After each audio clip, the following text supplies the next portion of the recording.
Picture a sound so ancient, so utterly alien, that when it echoes through a modern laboratory, it sends a shiver down the spines of the world's most seasoned archaeologists. This isn't the hum of a machine or a melody we recognize. It's the ghost of a note played on an instrument whose very purpose has been swallowed by the centuries. This is the captivating mystery we're exploring today, 25 ancient instruments that still baffle experts. All around our planet, buried in dust and hidden in plain sight within museum vaults, lie artifacts of incredible craftsmanship. Yet, for all our advanced technology and deep historical knowledge, we simply cannot figure out exactly what they were for, how they were truly played, or what incredible sounds they were meant to produce. These objects are more than just relics. They are locked doors to forgotten worlds, and the keys have been lost to time. Now, take a moment to truly step into that lost world. Try to imagine a reality without smartphones, without electricity, without any of the scientific certainty we take for granted. In that world, the objects we're about to explore weren't just curiosities. They represented the absolute pinnacle of human innovation. They might have been tools of science, devices for sacred rituals, or perhaps even machines that seemed like pure magic to the people who witnessed them.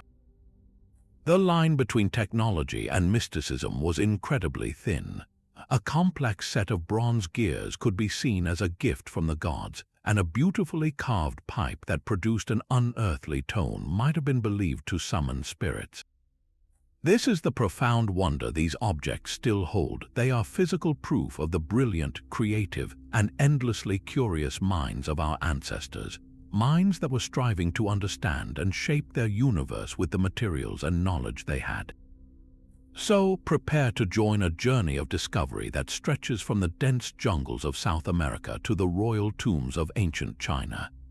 We're going to examine these enigmatic inventions one by one, diving into the leading theories and the passionate debates that surround them.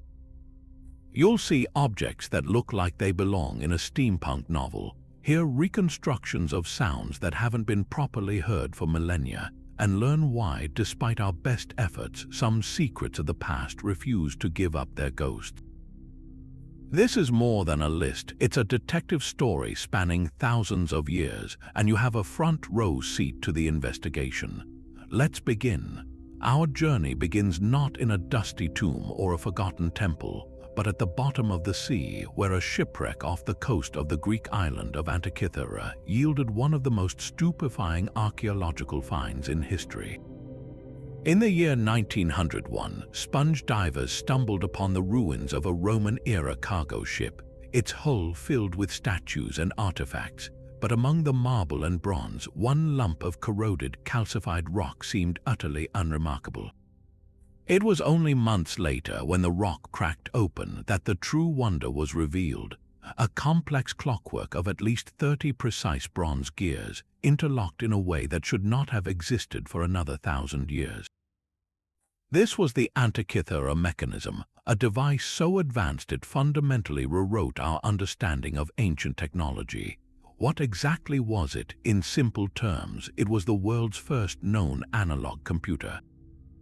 This wasn't a tool for simple calculation. It was a mechanical model of the universe operated by a hand crank.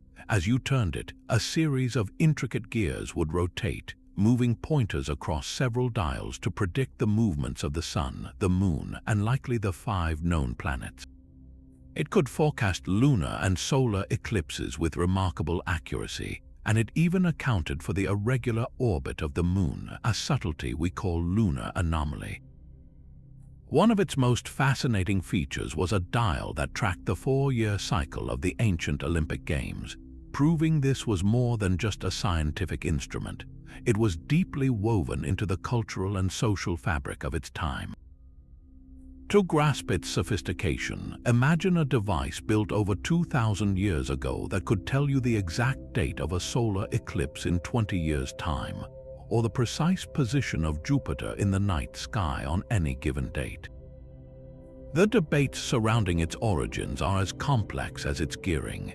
While it was found on a Roman ship dating to around 60 or 70 years before the Common Era, the mechanism itself is almost certainly older and is believed to be Greek in design.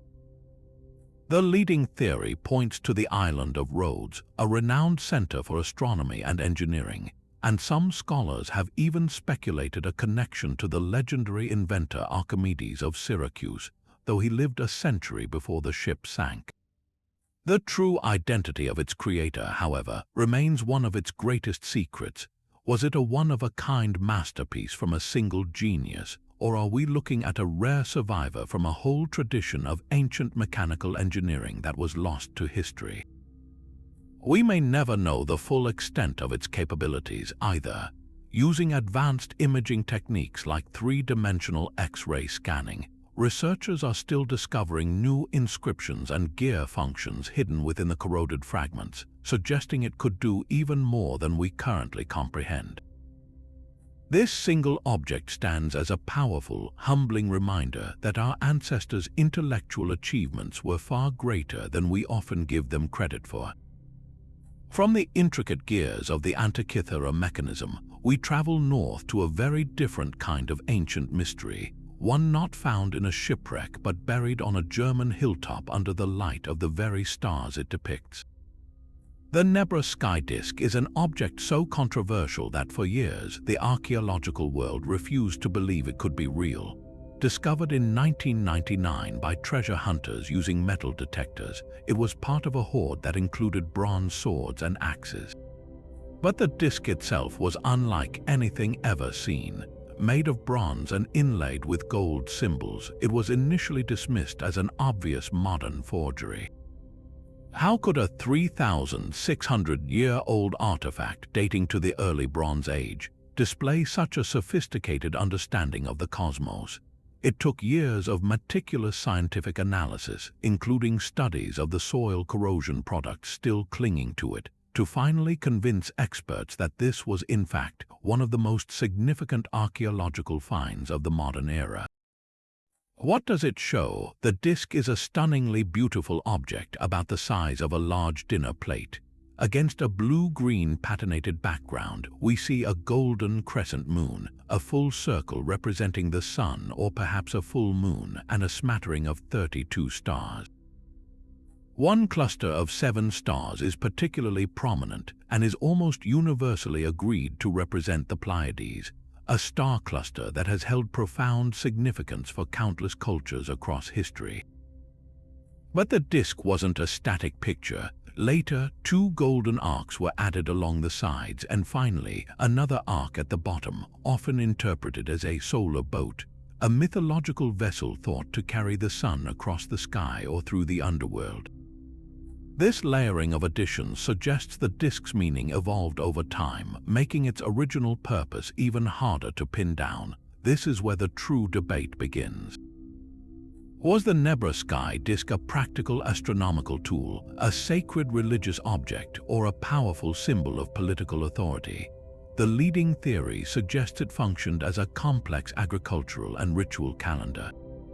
The angle between the 2 side arcs precisely matches the range between the summer and winter solstice sunsets as seen from the Mittelberg Hill where it was found. When the crescent moon and the Pleiades appeared together in the sky, it would have signaled to these early Bronze Age people that it was time to add a 13th month to their lunar calendar to keep it in sync with the solar year, a crucial piece of knowledge for knowing when to plant and when to harvest. This means a community we often think of as primitive was performing luni-solar calendrical calculations over 1,000 years before such systems are attested in written records from the Near East. Yet many scholars argue its primary role was ceremonial. It may have been a standard carried into battle, a central icon in religious rituals, or a physical representation of a creation myth, unifying the power of the sun, moon, and stars into a single, tangible object of worship. The knowledge required to create it is what truly baffles historians. This wasn't an isolated invention. Its creation implies the existence of a highly organized society with a specialized priesthood or astronomer class capable of observing the heavens over generations. translating those observations into a symbolic metalworking plan and possessing the authority to enforce the calendar it represented. The Nebra Sky Disk forces us to completely reconsider the intellectual and spiritual world of Bronze Age Europe. It stands as a silent, golden testament to a lost civilization that looked up at the night sky and saw not just random points of light, but a cosmic order they could understand, represent, and use to rule their world. Just when you think ancient technology couldn't get any more mystifying, we arrive at an object so seemingly out of place that it appears to defy the entire timeline of scientific progress. Unearthed in the ruins of a 2,000-year-old Parthian village near Baghdad in the 1930s, this next artifact doesn't look like much at first glance. It consists of a simple 5-inch-tall terracotta jar, but inside that jar lies the core of a fierce, decades-long debate. Within the clay vessel, archaeologists found a rolled copper sheet forming a cylinder, sealed at the bottom with a copper disc, and suspended in the center of that cylinder was a solid iron rod. The jar itself showed signs of having been sealed with asphalt or bitumen, which acted as a stopper, effectively insulating the iron rod from the copper cylinder. To any modern eye familiar with basic physics, this arrangement is uncannily familiar. It looks for all the world like a primitive galvanic cell, an ancient battery. The theory, first proposed by German archaeologist Wilhelm Koenig, is as electrifying as it is controversial. If you were to fill this jar with an acidic or alkaline liquid, something as common as vinegar or grape juice, a chemical reaction would occur. The acidic electrolyte would interact with the two different metals, the copper and the iron, causing electrons to flow from one to the other. This would create a small electrical potential difference, essentially generating a low-level electric current. Experiments with modern replicas have confirmed this is entirely possible, producing around 1 volt of electricity, or perhaps a little more if linked in a series. So, if it was a battery, what on earth would a 2,000-year-old civilization use it for? The most compelling and most often cited hypothesis is electroplating. This is the process of using an electric current to deposit a layer of one metal onto the surface of another. The Parthians were master metalworkers, known for creating intricate silver objects plated with a thin, dazzling layer of gold. The conventional explanation for this gilding has always been mercury-based fire gilding, a dangerous and toxic process.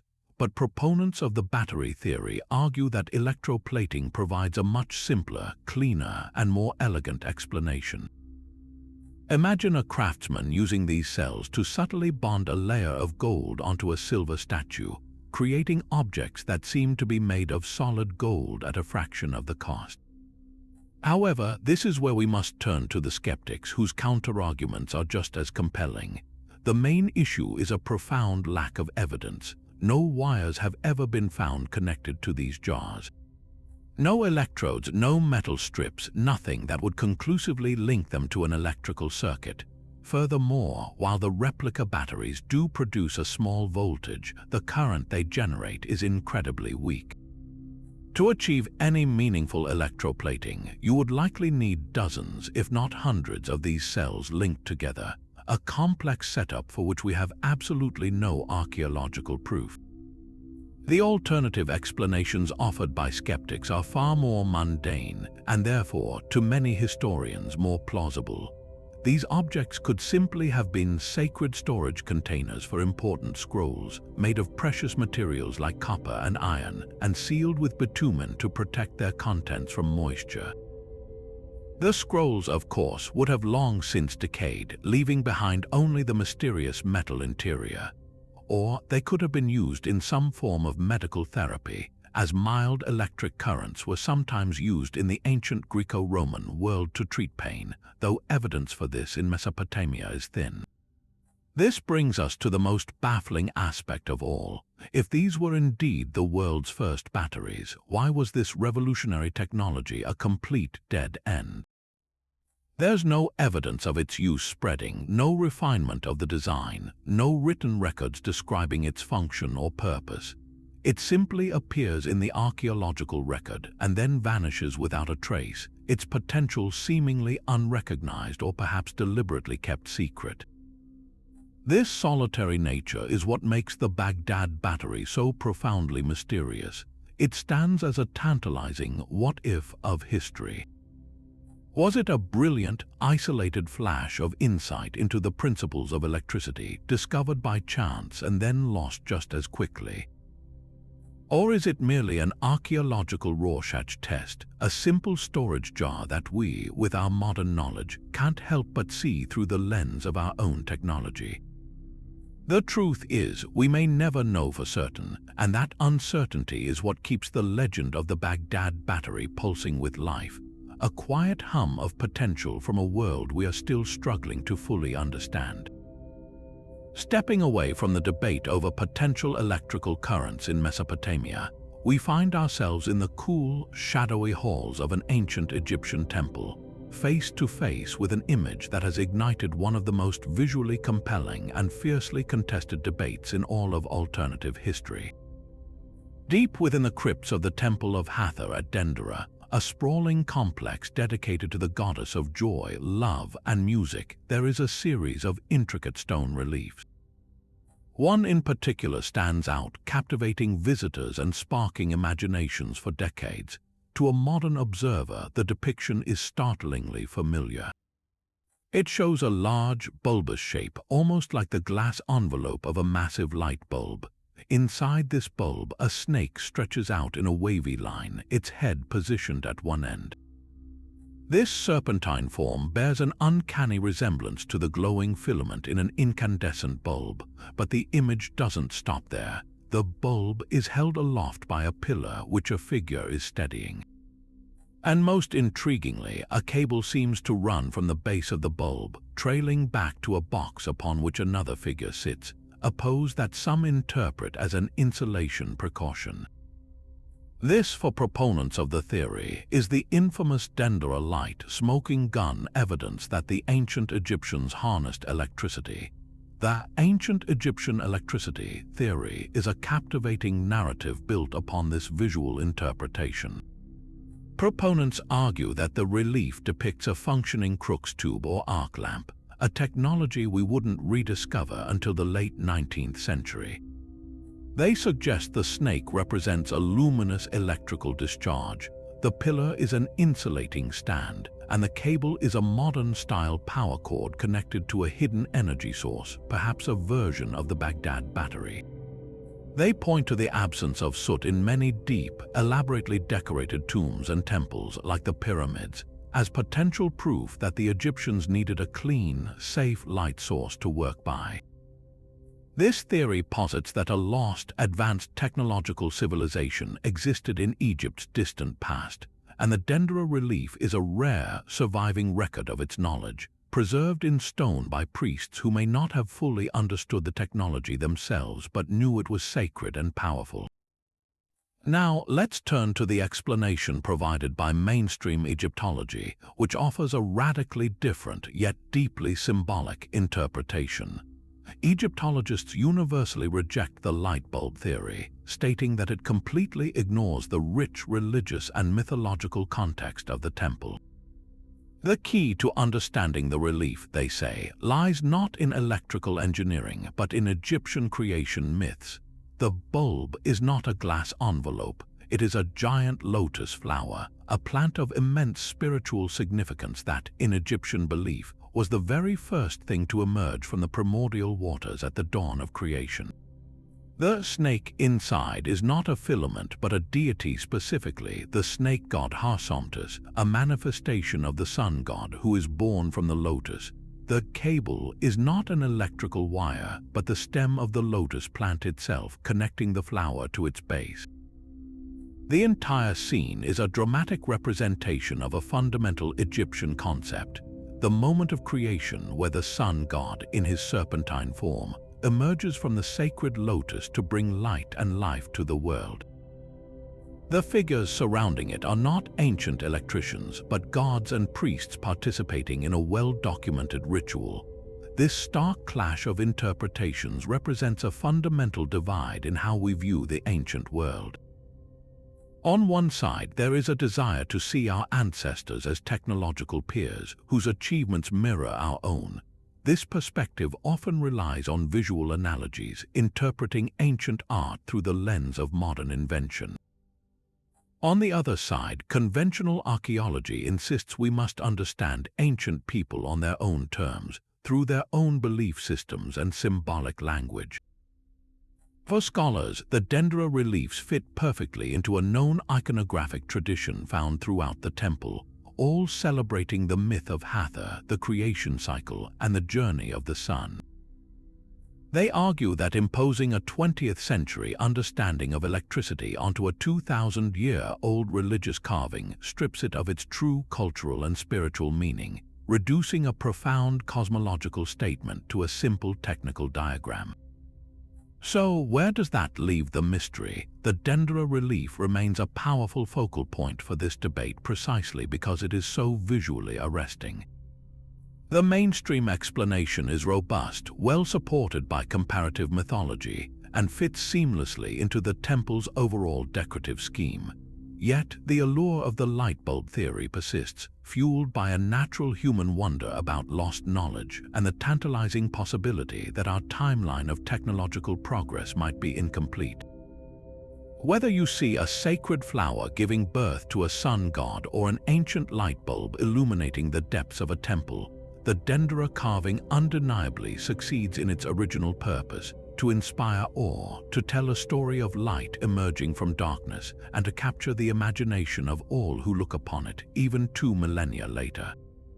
Moving from the debated symbols of Dendera, we encounter an artifact that is arguably the most stubborn linguistic puzzle ever discovered: the Voynich Manuscript. This is not a machine of gears or a metal disc, but a book, a beautifully illustrated 240-page codex that exists in a world of its own. Since its modern emergence in the early 20th century, it has resisted every single attempt to read it, from the most brilliant human minds to the most powerful artificial intelligence. It is a book filled with knowledge that no one can access, a beautiful, maddening whisper from the past. The manuscript itself is a physical object, carbon dated to the early 15th century, between 1404 and 1438, and its vellum pages are covered in an elegant, flowing script that uses characters and letter forms found in no other known alphabet. Alongside this undecipherable text are hundreds of intricate, colorful illustrations that only deepen the mystery, depicting a reality that is both familiar and utterly alien. The content of the book is divided into several bizarre sections, each more perplexing than the last. One large portion is dedicated to botany, showing detailed paintings of plants, dozens and dozens of them. Yet, not a single one of these plants has ever been definitively identified. They possess roots, leaves, and flowers that seem to be composites of known species, or are perhaps entirely fantastical creations of the artist's imagination. Another section contains intricate astronomical or astrological charts, with circular diagrams filled with stars, suns, and moons, and strange symbols arranged in concentric rings. Then there is the most famous and peculiar section, the so-called balneological or bathing folios. These pages are filled with illustrations of small, nude female figures, often wearing crowns, immersed in or interacting with a complex network of green, tub-like pools and interconnected pipes. The entire composition looks less like a relaxing spa and more like a diagram for a mysterious biological or alchemical process, adding a layer of profound strangeness to an already inscrutable text. For over a century, the world's top cryptographers, linguists, and historians have tried to break the Voynich code, and all have failed. The theories about what it represents are as varied as they are passionate. One prominent school of thought argues it is an elaborate, centuries-old hoax. The idea is that a clever forger, perhaps even its early 20th century dealer Wilfred Voynich himself, created a meaningless text with fake characters and imaginary plants to sell to a wealthy collector. Proponents of this theory point to certain statistical patterns in the text that are consistent with a gibberish cipher, and the fact that no one has found a single verifiable plant as evidence of its fraudulent nature. Others, however, believe just as strongly that it is a genuine, encoded text. They suggest it could be a cipher for a known language like Latin or a rare dialect where the characters are a complex shorthand. Some even propose it is written in a constructed language, a deliberate invention meant to conceal specialized knowledge. The most tantalizing theories propose it contains lost or esoteric knowledge. Perhaps it is a manuscript on medieval alchemy, with its strange plants representing symbolic ingredients and the bathing figures illustrating a spiritual transformation. Maybe it's a medical text from a forgotten tradition, detailing herbal remedies and hydrotherapeutic practices unknown to mainstream science. There is even a theory that it originates from a now-lost culture in Central America, which would explain the unfamiliar plant life and the artistic style of the nude figures. In recent years, the manuscript has been subjected to the full force of modern technology. Artificial intelligence algorithms, trained to recognize patterns in thousands of human languages, have been set upon the text. While some researchers have claimed breakthroughs, suggesting it might be encoded Hebrew or a form of Proto-Romance, none of these claims have garnered widespread acceptance or been able to produce a coherent, verifiable translation of more than a few words. The manuscript's internal structure is just strange enough. It follows certain linguistic rules, yet doesn't correspond perfectly to any known language system, to defy every analytical approach. It stands as a monumental challenge, a fortress of words whose gate remains locked, reminding us that some secrets are so well kept they may never be surrendered. Now we journey from the inscrutable pages of a manuscript to an object that is, in its own way, just as baffling but far more tactile and compact. Discovered in the basement of the Minoan Palace of Phaistos on the island of Crete in 1908, the Phaistos disk is a small, fired clay tablet, roughly the size of a modern-day compact disc. But its size is where any similarity to the familiar ends.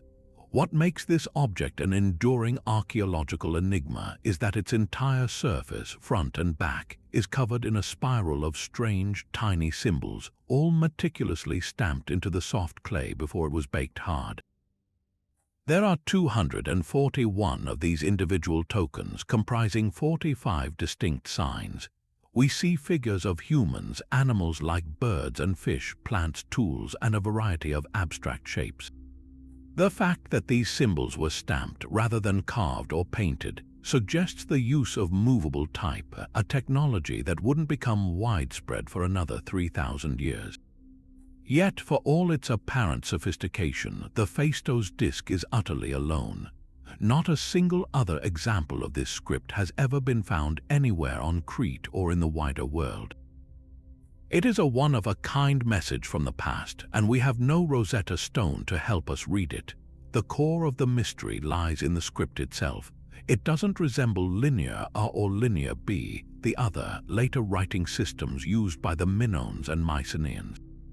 While Linear B was finally deciphered in the 1950s, revealing an early form of Greek used for palace inventories, the language and meaning of the Phaistos disk remain completely sealed. The signs are pictographic, but they don't seem to form a simple picture story. They are arranged in clear groups separated by little lines, suggesting they represent words or syllables in a structured language.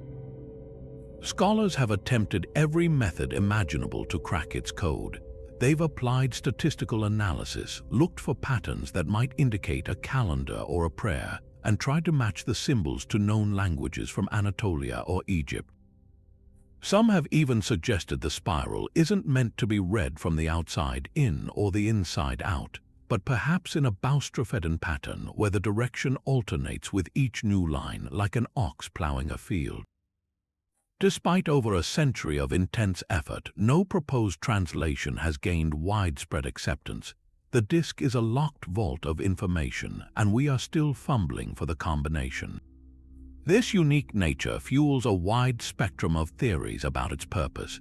One of the most popular ideas is that it is a religious or ceremonial text. The spiral could represent a labyrinth, a powerful symbol in Minoan culture, and the text could be a hymn to a goddess, a series of prayers, or the liturgy for a specific ritual. The repetitive nature of some sign groups might indicate a chant or a magical incantation. Another compelling theory posits that it is a form of political or legal document. Perhaps it records a treaty between Phaistos and a now-forgotten kingdom, or it could be a royal proclamation, stamped for authenticity in a way that was impossible to forge. Given that it was found in a basement room with other artifacts linked to the Minoan Golden Age, some believe it holds an important historical narrative, a story of a great victory or the lineage of a king. Then there are the more unconventional interpretations. Because it's a single handheld object, some researchers have proposed it's not a document at all, but a board game. The spiral could be the game path, and the different symbols might represent spaces with specific instructions or challenges for the players. Others have suggested it's a geometric theorem, a set of architectural plans, or even a primitive form of musical notation. The stamp technology itself raises another haunting possibility. Was the Phaistos disk part of a larger lost library?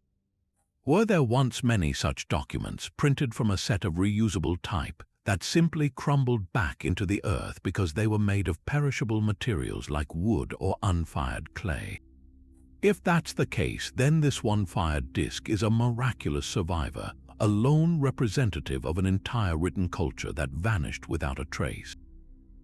Its solitude is what makes the mystery so profound. Without a second example for comparison, we cannot know if its language was a local dialect, a secret priestly code, or an import from a distant land. The Phaistos disk stands as a silent, circular sermon on the fragility of knowledge, a single, baked clay page from a book whose other pages are lost forever. Leaving behind the undeciphered scripts of the Mediterranean, our search for ancient mysteries takes us to the sands of Egypt, where a small wooden artifact has launched a soaring debate about the limits of pharaonic technology.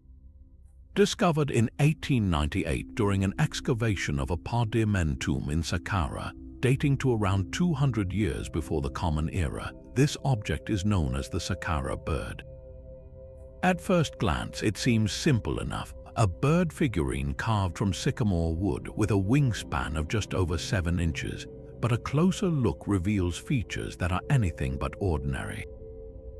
This is not a detailed carving of a bird's head with a beak and eyes. Instead, the head is a vertical piece, more like a snub-nosed modern aircraft cockpit than a bird's skull. More strikingly, its wings are not rounded or flapping, but are perfectly straight, flat, and aerofoil-shaped, tapering precisely where the wings of a modern glider would to provide lift. The tail is what truly sets it apart. While a real bird has a fan-shaped tail for stability, the Saqqara bird's tail is vertical and rectangular, exactly like the vertical stabilizer on an airplane. This combination of features is what has led a number of researchers and aviation enthusiasts to propose a revolutionary theory: that the Saqqara bird is not a toy or a simple religious offering, but a scale model of a working monoplane, proof that the ancient Egyptians understood the principles of flight. The case for the Saqqara bird as an aerodynamic model is built on its uncanny resemblance to a modern glider. Proponents of this theory, like the late Egyptian doctor and amateur archaeologist Khalil Messiha, argue that the object's design is too sophisticated to be a coincidence. The wings are shaped like an airfoil, meaning they are slightly thicker at the front and thinner at the trailing edge, a design that generates lift as air flows over it. The flat, vertical tail is crucial for directional stability in flight, preventing a craft from spinning out of control, a feature completely absent from the anatomy of any bird known to science. Messiha and others contend that the original artifact likely had a horizontal stabilizer as well, a small piece that could have been attached to the tail and simply broken off and lost over the centuries. They suggest that this object could have been a tomb good for a high-ranking individual, perhaps a high priest or a noble, who might have been involved in an early, experimental form of aviation, a sacred secret that was lost when his civilization declined.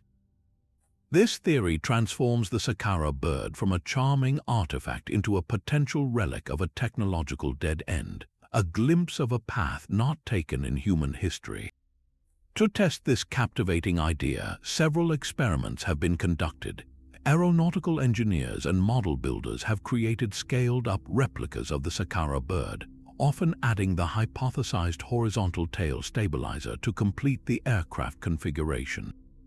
In these tests, when launched with a slight push, the models have demonstrated a remarkable ability to glide through the air for considerable distances with impressive stability. They don't just fall to the ground, they soar. This practical evidence seems to lend significant weight to the ancient aircraft theory, showing that the object's design is, at the very least, aerodynamically sound and functionally capable of flight. This empirical data forces us to ask a difficult question. Did an ancient Egyptian artisan, through trial and error or a flash of genius, accidentally stumble upon a design that wouldn't be fully understood for another 2 millennia?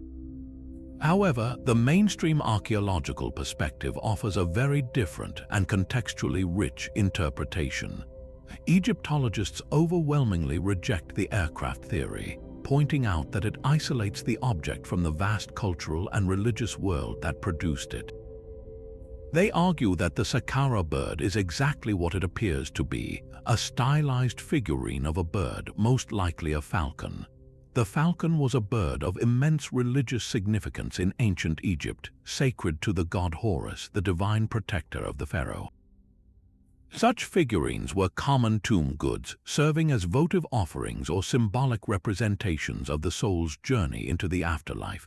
The vertical tail, in this view, is not a stabilizer but a simple, stylized representation of a bird's tail, or perhaps a base that allowed the object to stand upright on a shelf or an altar. The head, while unusual, falls well within the range of artistic license and stylization seen in other Egyptian artifacts. The mainstream view is that we are guilty of pareidolia, the human tendency to see familiar patterns like modern airplanes in ancient objects that were never intended to represent them. They argue that by focusing only on its aerodynamic potential, we strip the Saqqara bird of its true meaning as a sacred object, reducing a piece of spiritual art to a technical diagram. So, where does this leave us with this enigmatic wooden artifact? The experiments prove it can glide, but was it ever meant to? This is the core of the mystery that may never be fully resolved.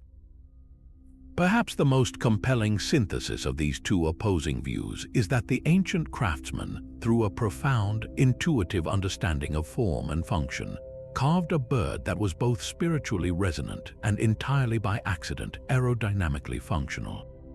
The Egyptians were master observers of nature. They saw birds effortlessly riding air currents.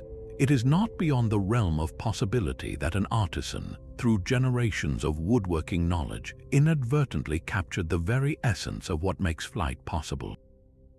The Saqqara bird therefore stands as a powerful symbol of a different kind, a testament to the universal human fascination with the sky, a fascination that manifested in religious symbolism for the ancient Egyptians and in technological innovation for us. It is a bridge between two worlds, forever hovering in that ambiguous space between a sacred falcon and a prototype for a dream of flight that would take centuries to realize. While the Saqqara bird inspires wonder about ancient flight, our next discovery seemingly shatters our entire understanding of human history with a single, perplexing object.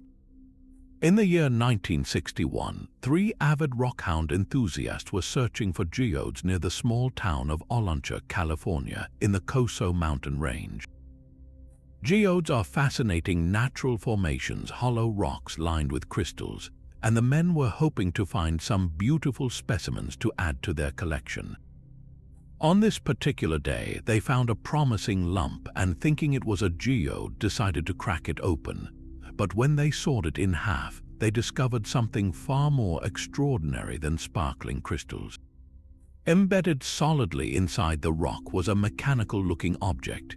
At its core was a ceramic cylinder surrounded by a hexagonal metallic collar, and running through the center was a 2 mm thick metal shaft.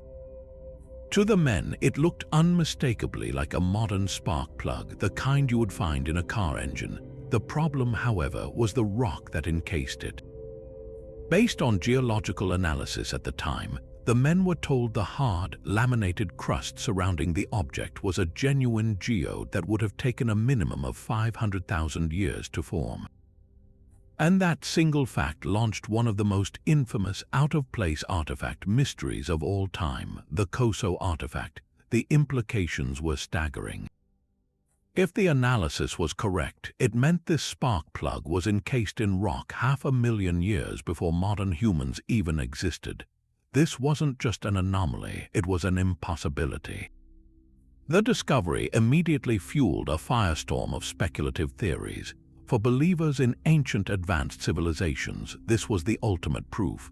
They argued that a highly technological society, perhaps even the legendary Atlantis, had existed in the distant past, and that this spark plug was a remnant of their machinery, fossilized in stone over the eons.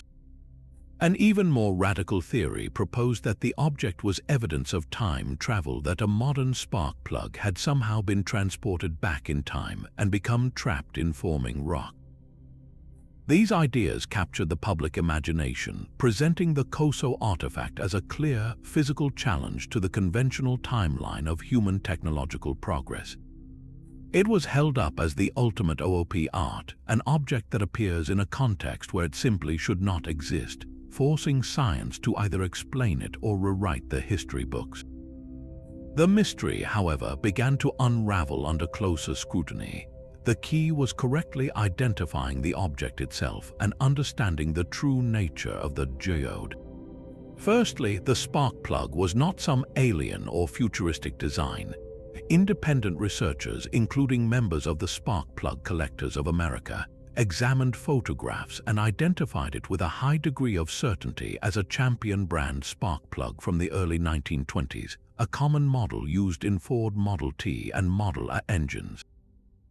The distinctive hexagonal metal shell and the ceramic insulator were a perfect match. Secondly, and most decisively, the rock itself was not a true geode. A true geode forms when mineral-rich water deposits crystals inside a hollow cavity in a rock. The object that encased the Coso spark plug was not hollow and crystalline, it was a solid, hard concretion.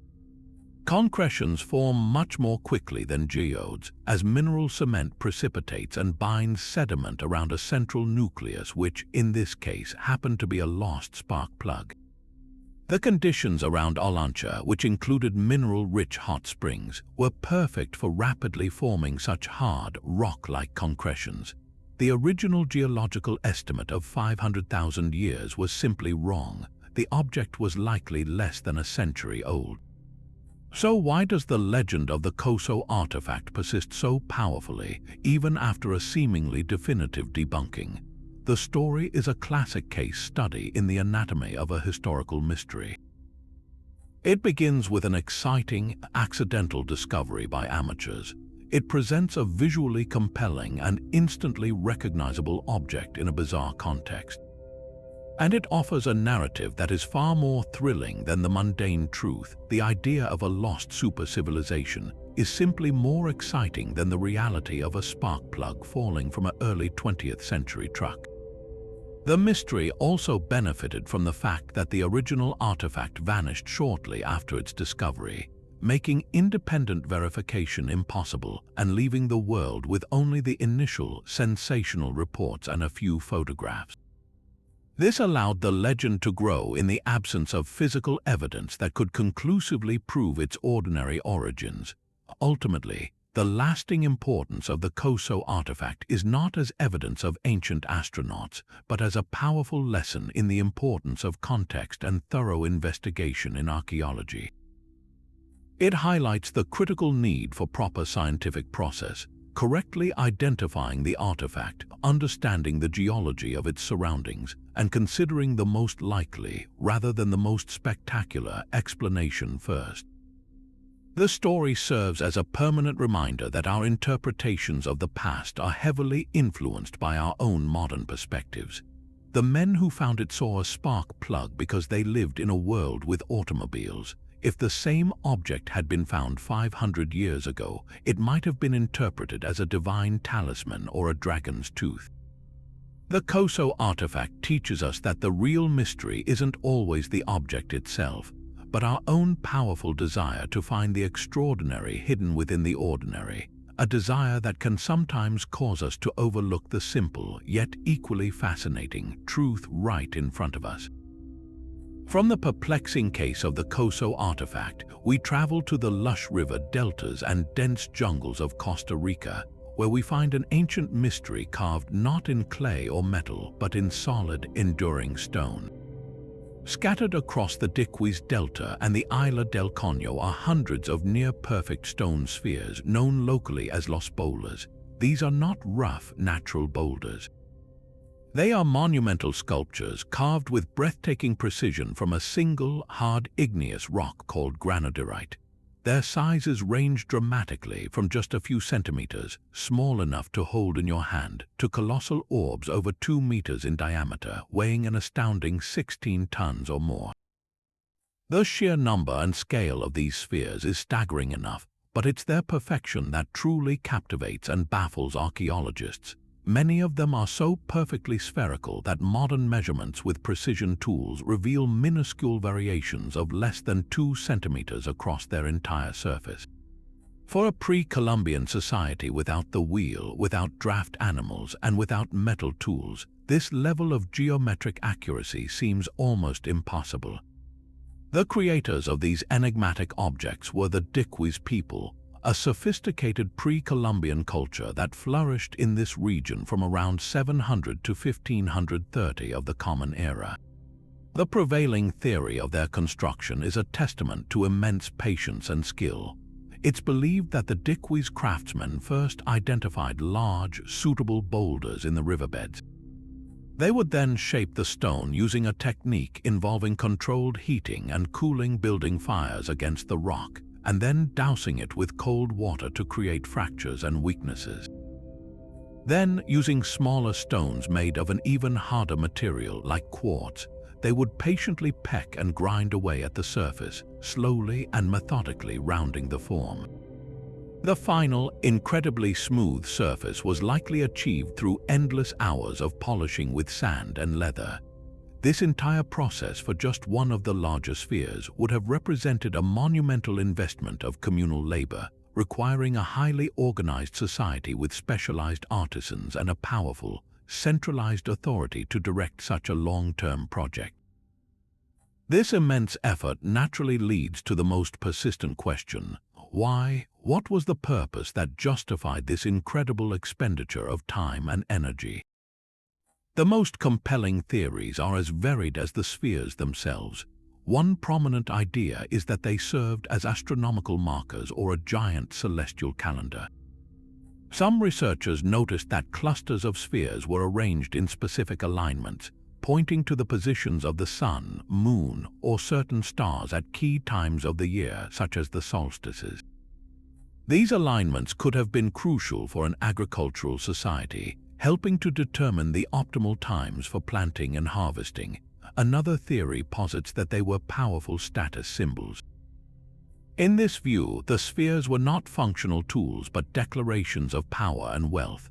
The size and number of spheres owned by a chieftain or a clan could have signified their social standing, their control over resources, and their influence within the community. They might have been placed prominently near important dwellings or along pathways to impress and intimidate visitors. A third, more symbolic theory suggests the spheres were representations of celestial bodies. They could have been physical models of the sun, the moon, or even the entire cosmos, embodying a Diquis creation myth or a complex world, where perfect geometric forms held deep spiritual significance. Some indigenous oral traditions from the region speak of the spheres being placed by the gods or used in sacred rituals to communicate with the spirit world. It is also highly probable that the spheres served multiple purposes simultaneously. A single sphere could have been an astronomical marker, a symbol of a chief's authority, and a sacred object representing the sun all at once. Their meaning was likely as rich and layered as the culture that created them. Tragically, the greatest obstacle to solving this mystery is one of our own making. When the spheres were rediscovered in the 1930s during agricultural expansion by the United Fruit Company, they were seen as fascinating curiosities and obstacles to farming. Hundreds were dynamited by workers who believed treasure might be hidden inside. Countless others were looted and moved from their original locations to adorn government buildings, private gardens, and hotel lobbies across Costa Rica. This well-intentioned but devastating act of relocation destroyed the sphere's most valuable asset, their context. We have lost the original alignments, the relationships they had with each other, and their connection to nearby archaeological sites like burial mounds or ceremonial plazas. It is as if someone took all the pieces of a complex jigsaw puzzle and scattered them randomly across a continent. Today, archaeologists are left with the beautiful pieces, but the pattern they once formed is gone forever, leaving us with a profound sense of wonder and an equally profound sense of loss for the knowledge that was so carelessly erased. Just when you think the archaeological record has shown you all its strange tricks, another object emerges that seems to defy all logic, found in a place and time where it simply shouldn't be. In the summer of 1936, near the small town of London, Texas, a couple named Max and Emma Hahn made a remarkable discovery while out for a walk. They came across a loose rock nodule with what appeared to be a piece of wood protruding from it. Curiosity got the better of them and they took the rock home. Years later, in the 1940s, their son broke the nodule open, revealing an object that would become one of the most famous and fiercely debated, out-of-place artifacts in the world, the London hammer. Inside was a hammer of a very familiar design, an iron head attached to a handle made of petrified wood. The immediate, shocking problem was the rock itself. The surrounding stone was identified as a Cretaceous rock formation, dating to a period between 100 million and 145 million years ago, a time when dinosaurs ruled the Earth, and according to all conventional science, modern humans and their tools were tens of millions of years in the future. This discovery quickly became a cornerstone for certain groups, particularly young Earth creationists, who use it as powerful evidence to challenge the established geological timeline. Their argument is direct and compelling. If a clearly man-made object, a hammer with a wooden handle, is found encased in rock that is over 100 million years old, then the rock cannot possibly be that old. They contend that the standard geological timescale must be fundamentally flawed, and that the Earth is, in fact, only a few thousand years old, as suggested by a literal interpretation of some religious text. For them, the London hammer isn't an anomaly. It's a relic, proof that humans coexisted with dinosaurs and that our entire understanding of deep time is a mistake. The apparent impossibility of the hammer's context is presented as a clear, physical refutation of mainstream science. Mainstream geologists and archaeologists, however, have a very different explanation. One that doesn't require rewriting all of Earth's history, but instead relies on a fascinating and well-documented natural process. The key is understanding the specific type of rock that encased the hammer. It wasn't a solid, ancient bed of limestone or sandstone that formed 100 million years ago. Instead, it was a concretion. Concretions form when mineral cement, like calcium carbonate or iron oxide, precipitates from water and binds surrounding sediment grains together around a central nucleus. This process can happen relatively quickly, geologically speaking, and can form surprisingly hard, rock-like shells around objects. The area around London, Texas, is rich in limestone and has a history of mineral-rich water percolating through the ground. The leading scientific theory posits that the hammer is not ancient at all, but a relatively recent tool, perhaps from the 19th century, that was lost or discarded. Over a period of decades, or at most a few centuries, mineral-laden water slowly deposited layers of limestone around it, forming a hard, convincing concretion that made it appear as if the hammer had been there for eons. Further scientific analysis of the hammer itself supports this more recent origin. While the handle has undergone petrification, a process where organic material is replaced by minerals, turning it to stone, this can also occur on a much shorter timescale under the right geochemical conditions. More tellingly, the iron head of the hammer has not rusted away in a manner consistent with being millions of years old.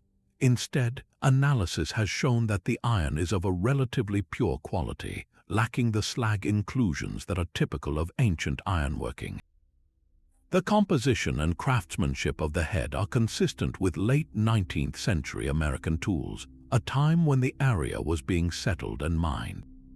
This strongly suggests the hammer was a miner's or laborer's tool that was lost, and the unique local conditions created a perfect storm for its rapid encasement, creating an archaeological illusion that has persisted for generations.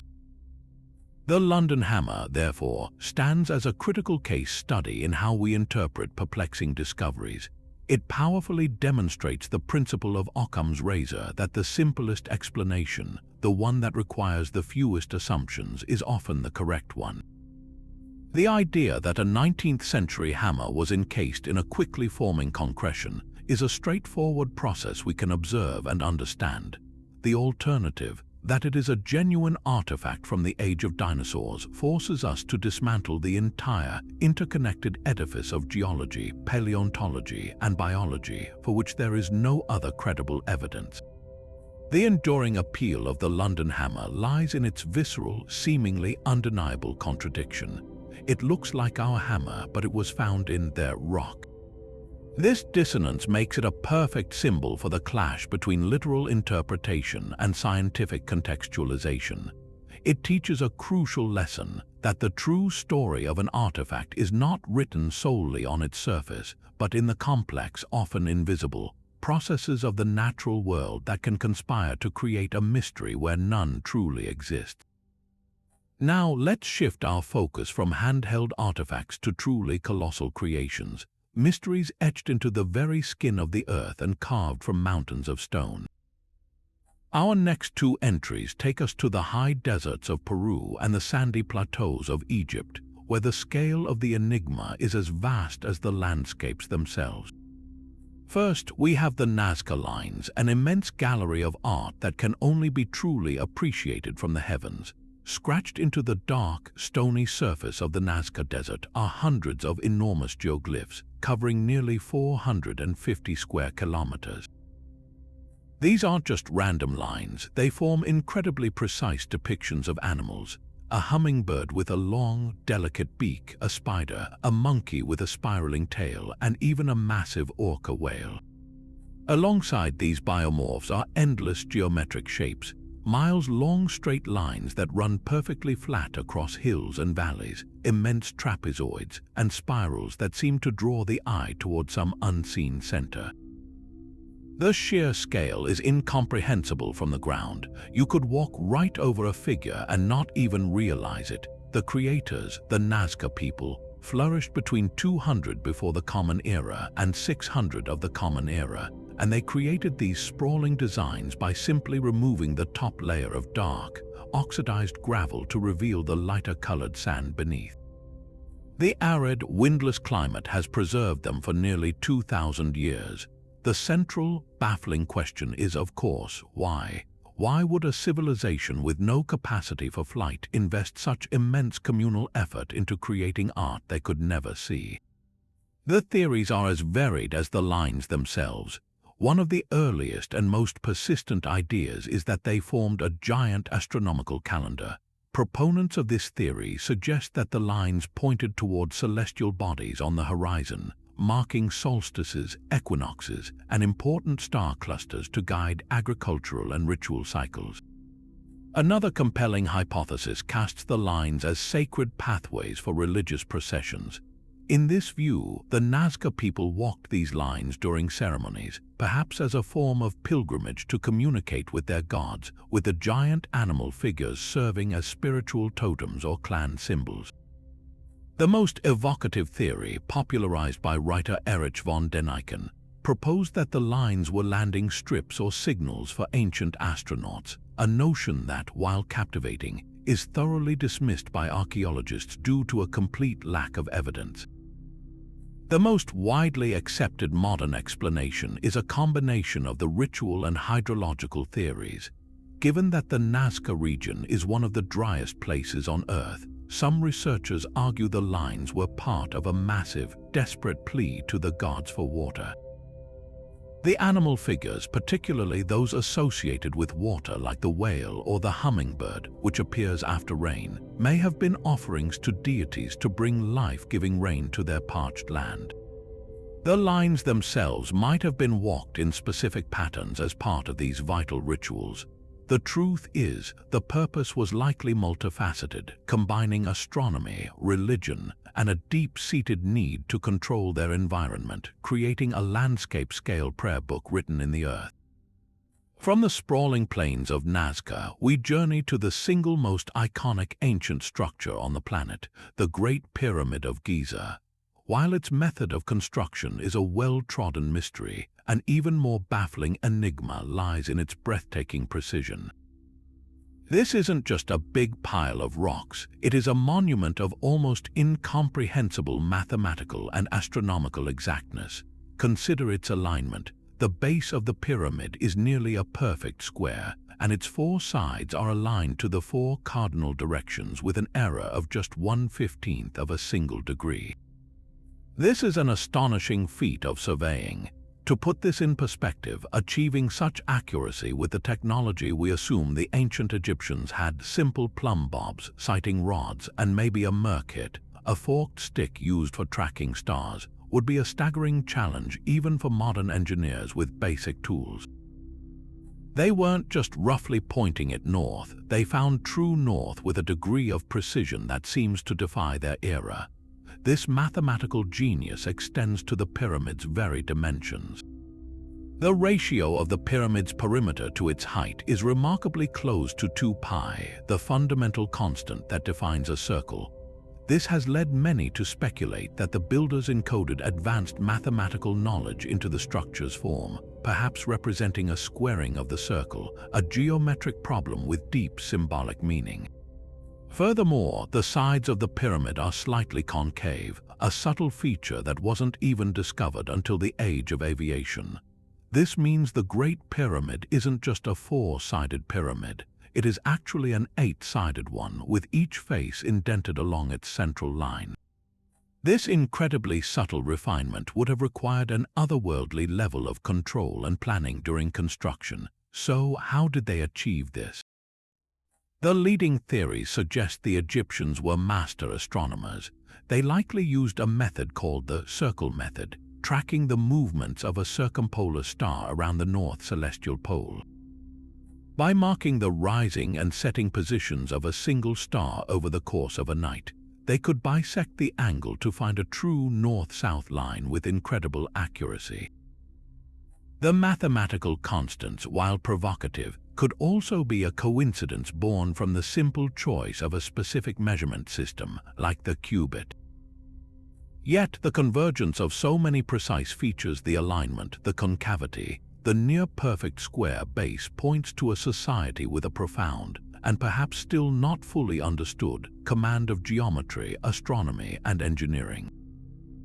The Great Pyramid, therefore, stands not just as a tomb, but as a silent, stone testament to a lost school of science, a permanent reminder that the ancient world's intellectual achievements may have reached heights we are only beginning to measure.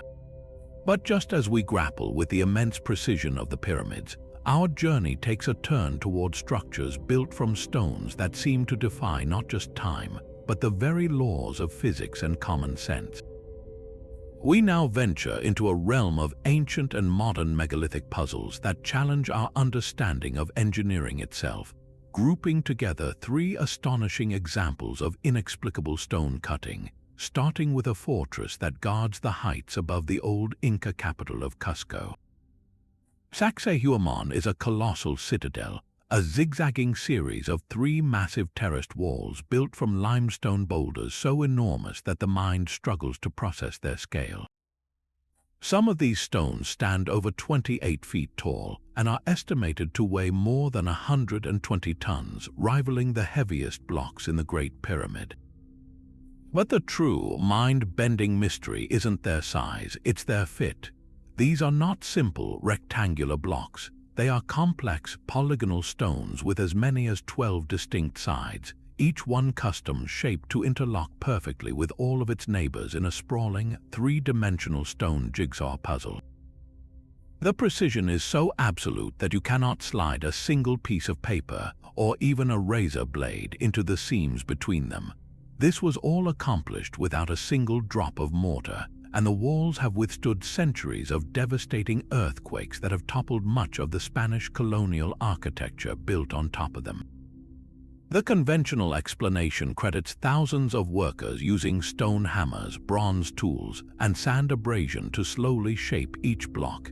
Yet, the sheer complexity of sculpting these irregular polygons to such a perfect fit, often on both the visible front and the hidden backside where the stones meet the earth, seems to demand an almost supernatural level of foresight and skill.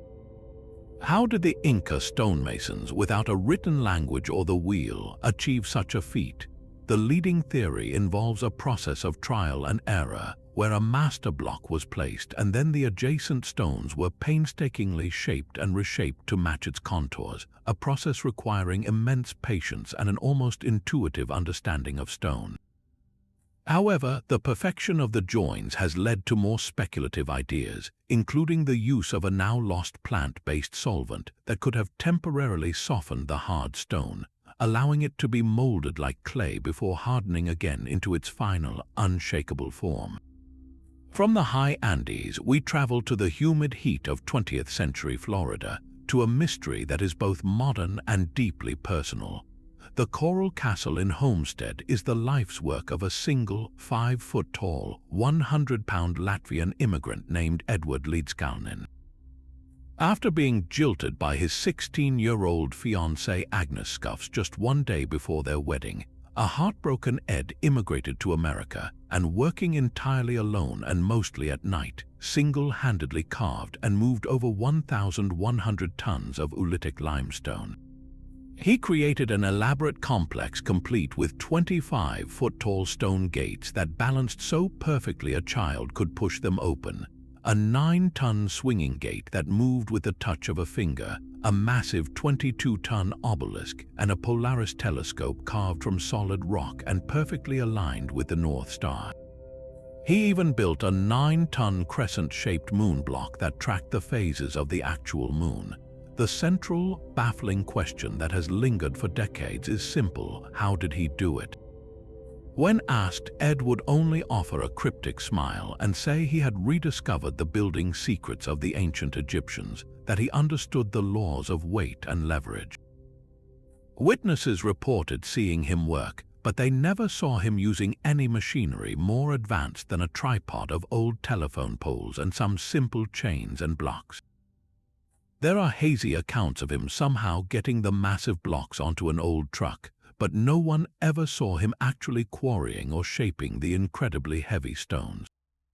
This has fueled endless speculation. Did Ed Līdzkalnis possess some forgotten knowledge of anti-gravity or acoustic levitation? Could he have used electromagnetic forces to neutralize the weight of the stone? The most plausible theory suggests he was a brilliant, self-taught practical engineer who used a system of counterweights, hoists, and pivots to move the blocks, taking advantage of their center of gravity in ways that appeared magical to the untrained eye. He may have used metal stakes and his simple tripod to gently rock the multi-ton blocks onto a weighting trailer, using principles of harmonic resonance and patience rather than brute force. Yet the sheer scale of his solitary achievement, combined with his secretive nature and cryptic clues, ensures that the coral castle remains a powerful monument to one man's unfathomable determination and a lingering puzzle in plain sight. But for stonework that truly appears to be the product of otherworldly technology, we must journey to the high-altitude plains of Bolivia, to the ruins of Pumapunku, part of the vast Tiwanaku complex. Here we find stones that don't just baffle us with their weight or fit, but with a level of geometric complexity and surface finish that seems to belong in a modern machine shop, not in a structure built over 1,000 years ago. The most famous components are the so-called H-blocks. These are massive stones of sandstone and andesite, some weighing several tons, carved into precise, repeating H-shaped forms. What is absolutely staggering about these blocks is the perfection of their execution. The edges are razor-sharp and perfectly perpendicular. The surfaces are flawlessly flat, with a smoothness that rivals granite countertops produced by contemporary polishing machines. Even more incredibly, these blocks are not simple shapes. They feature intricate, precision-cut notches, T-slots, and tab-like protrusions that look exactly like the components of a massive, modular furniture system or a piece of industrial machinery. These are not random decorations. They are complex, interlocking features that would have required the maker to plan in 3 dimensions with the accuracy of a computer-aided design program. The andesite stone used for many of these blocks is exceptionally hard, a 7 on the Mohs scale, just 2 points below diamond. The debate over how the Tiwanaku people achieved this is one of the most heated in alternative history. Conventional archaeology posits the use of stone hammers, bronze tools, and endless hours of labor with sand and water for abrasion. Yet, skeptics of this view argue that the consistency, sharp internal corners, and mirror-like flatness on such a hard stone are virtually impossible to achieve with primitive pounding and sanding. They point to the fact that the cuts appear to have been made with a singular, continuous motion, as if by a saw with immense force, and the precise, repeating geometry suggests the use of templates or a mass production system. This has led to theories involving lost ancient technologies, perhaps even power tools with diamond-tipped blades, or advanced vibrational cutting techniques that have been lost to time. The stones of Pumapunku stand as silent, shattered witnesses to a construction methodology so advanced that we cannot convincingly replicate it today, even with all of our technology. They are the ultimate expression of a stone-cutting enigma, pushing us to question not just who built them, but what our ancestors were truly capable of. Transitioning from these monumental stone puzzles, we now turn to smaller, handheld objects that are no less baffling, beginning with an artifact so geometrically perfect it seems like a mathematician's toy. Scattered across the former territories of the Roman Empire, from Britain to Hungary, archaeologists have unearthed a series of mysterious hollow objects known as Roman dodecahedra. Each one is a stunning piece of craftsmanship, cast in bronze and featuring 12 identical pentagonal faces. Every face contains a circular hole of a different diameter, and at each of the 20 corners sits a small, solid knob. They range in size from a golf ball to a large apple, and while they are beautiful, their complete absence from any Roman text, painting, or mosaic is a silence that echoes through the centuries. Not a single line from a historian, not a single line in a ledger, not a single depiction in art gives us a clue to their purpose. They are archaeological ghosts, physically present but contextually invisible, which has of course spawned a spectacular range of theories. One of the most popular ideas is that they were tools for knitting. Proponents of this theory suggest that different-sized holes could be used to standardize the manufacture of metal finger rings for gloves, or perhaps to create uniformly sized knots in a cord or net. However, no dodecahedron has ever been found with any thread or cordage still attached, and skeptics point out that the often heavy and sometimes ornate bronze construction seems excessive for such a simple, practical task. Another common suggestion is that they were decorative candlestick holders with a candle placed inside and the knobs used to lift the hot object. Yet, most dodecahedra show no signs of soot or heat damage on their interior surfaces, which one would expect from repeated use. Other theories paint them as surveying instruments, perhaps for calculating distances or determining the optimal sowing date for winter grain by acting as a kind of optical rangefinder when aligned with specific landmarks.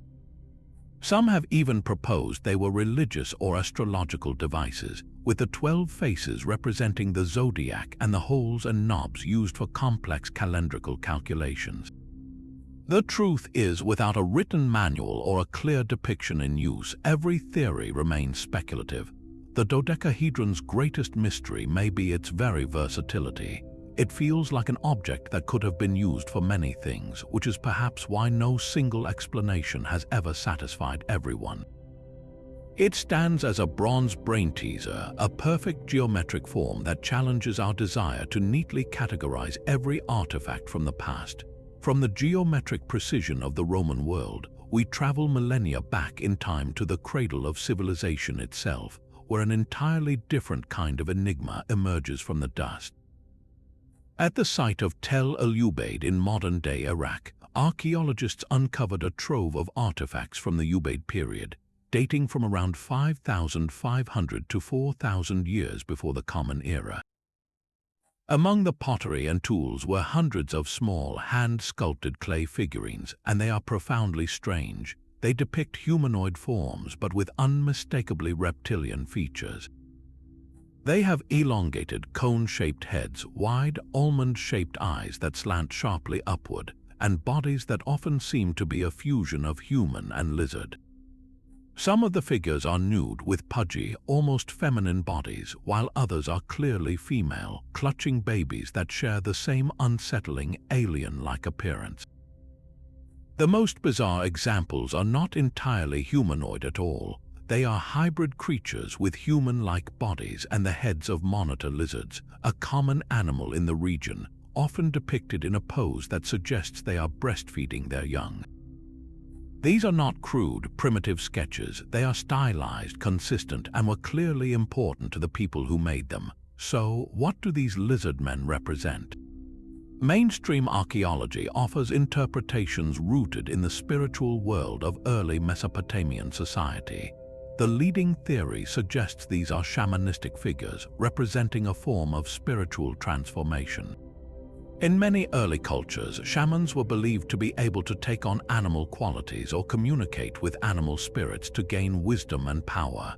The Ubaid people, living in a marshy, river delta environment, would have been intimately familiar with lizards and snakes. These creatures, able to shed their skin and move between water and land, were potent symbols of regeneration, healing, and the boundary between worlds.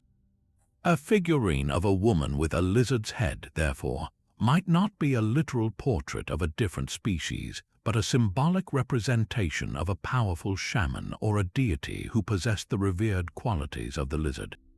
The figures with swollen abdomens and those holding babies could be appeals to a mother goddess for fertility, both for the people and the land, linking the life-giving power of women with the regenerative power of the reptile. However, the striking, almost clinical resemblance of these figurines to the grey aliens of modern pop culture has made them a favorite exhibit for proponents of the ancient astronaut theory. From this perspective, the figurines are not symbolic at all, but are literal depictions of non-human entities that the Ubaid people encountered. The elongated heads, large eyes, and diminutive bodies are seen as evidence that an advanced reptilian species visited Earth in the distant past, interacting with early humans and perhaps even influencing the development of their civilization. While this is a captivating narrative, archaeologists point out that it fundamentally misunderstands the nature of ancient art and symbolism. Imposing a 20th century sci-fi aesthetic onto a 7,000-year-old culture ignores how these people saw their own world. For the Ubaid people, the power of the lizard was not alien. It was a natural, potent force within their own environment that they sought to understand and harness through their rituals and beliefs. The Ubaid lizardmen thus stand at a crossroads of interpretation. Do we see them as a window into a lost contact scenario, or as a profound and sophisticated expression of humanity's earliest attempts to connect with the natural and spiritual world through symbolic art? The answer you lean towards may say less about the Ubaid people and more about how you choose to view the mysterious shadows of our deep past. If you thought the stone spheres of Costa Rica or the precise pyramids of Egypt stretched the limits of credibility, our next two artifacts present a challenge of a different kind, one that strikes at the very heart of the conventional narrative about who discovered the Americas. We now turn to a pair of small, unassuming objects, a single coin and a tiny sculpture, that together have ignited one of the most persistent and controversial debates in archaeology: the possibility of pre-Columbian transoceanic contact. Let's begin with a story of Vikings and a penny that ended up very far from home. On the coast of Maine, at the well-documented Native American site known as the Goddard Farm, archaeologists were conducting a careful excavation of a prehistoric shell midden, a giant pile of discarded shells and everyday refuse left by the Penobscot people over centuries. The year was 1957, and the team was sifting through layers of history when one of them uncovered a small silver coin. It was identified as a Norwegian penny, a type minted during the reign of King Olaf Kyrre, who ruled between 1067 and 1093 of the Common Era. The coin itself is genuine, and the context of the find, sealed within a layer of the midden dated to between 1285 and 1365, seemed impeccable. This was not a coin lying on the surface. It was buried deep within an ancient Native American garbage dump, a place where you would only expect to find objects that were actually used and lost by the people who lived there. The immediate, thrilling implication was that Norse voyagers, the Vikings of Scandinavia, had traveled much further south along the North American coast than previously believed. We know from the Viking sagas and the archaeological site at Elant's Oaks Meadows in Newfoundland that Norsemen reached the continent around the year 1000. But that settlement is over 1,000 miles north of the Maine coast. The discovery of the Maine penny suggested that Viking explorers might have sailed down the Atlantic seaboard, establishing trade contacts with native communities far beyond their known settlements. The coin in this scenario could have been traded from hand to hand, moving south from a Viking camp through indigenous trade networks until it finally ended up with the Penobscot people, a fascinating token of a brief, fleeting encounter between two worlds. However, the story is not so simple, and the Maine penny is a classic example of an archaeological outlier that is almost too perfect. The main issue is its solitude. In decades of subsequent excavation at the Goddard site and the surrounding area, not a single other Norse artifact has ever been found. No nails, no pieces of wood, no tools, no other coins. Just this one solitary penny. This profound lack of corroborating evidence has led many archaeologists to propose a more mundane, yet equally intriguing explanation. It is possible that the coin did indeed arrive through trade networks, but not directly from Vikings. Indigenous trade routes stretched for thousands of miles across the continent. It is entirely plausible that the penny, perhaps lost by a Norse settler in Newfoundland or Labrador, was picked up by a native trader and slowly, over generations, passed southward from tribe to tribe as a curiosity, a shiny object whose original meaning was lost but whose novelty gave it value. It could have traveled for 200 years before finally being discarded in Maine. There is also a less romantic but still possible explanation of modern contamination. While the excavation was professional, the site was also known to local collectors, and the possibility, however slim, exists that the coin was accidentally or deliberately dropped at the site sometime before the official dig. Despite these doubts, the Maine penny remains a powerful enigma. It is a physically genuine object in a seemingly secure archaeological context, a tiny silver ghost that whispers of possibilities just beyond the edge of our historical maps. Now we journey from the cold coasts of the North Atlantic to the warm highlands of central Mexico, where an even more startling artifact was unearthed. In the year 1933, a team led by archaeologist José Garcia Payon was excavating a burial at the Toltec site of Tlaxcala. The burial itself was undisturbed, sealed beneath a pyramid and definitively dated to the pre-Columbian era, sometime between the 12th and 14th centuries. Among the grave goods, traditional local offerings like pottery and jewelry, they found a small, fired clay head. It was only a few inches tall, but its features were unmistakable and shocking. The figure had a full, bearded face with a straight, classical nose and was wearing a distinctively styled hat known as a petasus. This was not a representation of any known Mesoamerican deity or person. Instead, it looked exactly like a common type of Roman sculpture from the 2nd or 3rd century of the Common Era.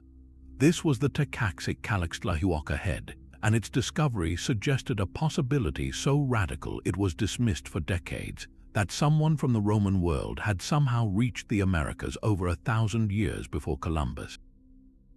The implications of this little head are, to put it mildly, earth-shattering for traditional history.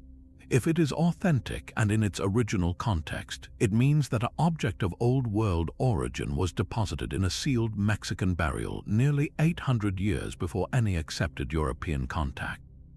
How could this have happened? The theories are as vast as the oceans it seemingly crossed. One possibility is a shipwreck. A Roman trading vessel, perhaps blown wildly off course while sailing the Atlantic coast of Africa, might have somehow survived a transoceanic journey, with a handful of survivors bringing their possessions with them to a new world.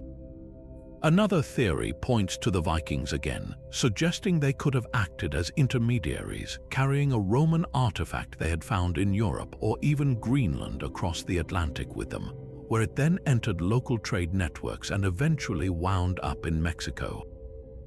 The most speculative ideas involve Phoenician or even Chinese voyages, with the head changing hands countless times across the globe.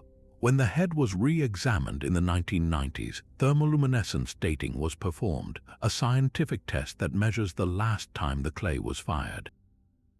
The results dated the head to somewhere between 900 and 1270 of the Common Era, a range that comfortably places its creation in the pre-Columbian period and seemingly confirms it is not a modern forgery planted in the grave. Naturally, such an extraordinary claim faces immense skepticism.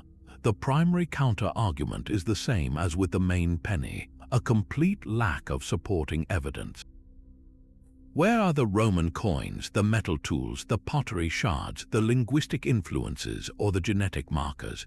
If Romans or their artifacts were making it to Mexico, we would expect to find more than one solitary terracotta head. Critics also point to the head style. While it looks Roman, some art historians argue it could be a provincial imitation, perhaps from a Roman outpost in India or Southeast Asia that then traveled across the Pacific. There is also the possibility, however small, of a hoax, though the reputation of the archaeologist and the sealed nature of the burial make this difficult to prove. The head forces us to confront the uncomfortable fact that a single, well-contextualized find can append everything we think we know, yet without a pattern it remains an anomaly. The main penny and the Tlaxcala head together represent the ultimate archaeological tease. They are not large monuments or complex machines, but small, portable items whose very existence opens up a world of what-ifs. They challenge the textbook story of isolation, suggesting that the oceans were perhaps not impermeable barriers, but highways for the occasional, accidental voyage, the effects of which were so faint they left only the tiniest, most debatable traces in the ground.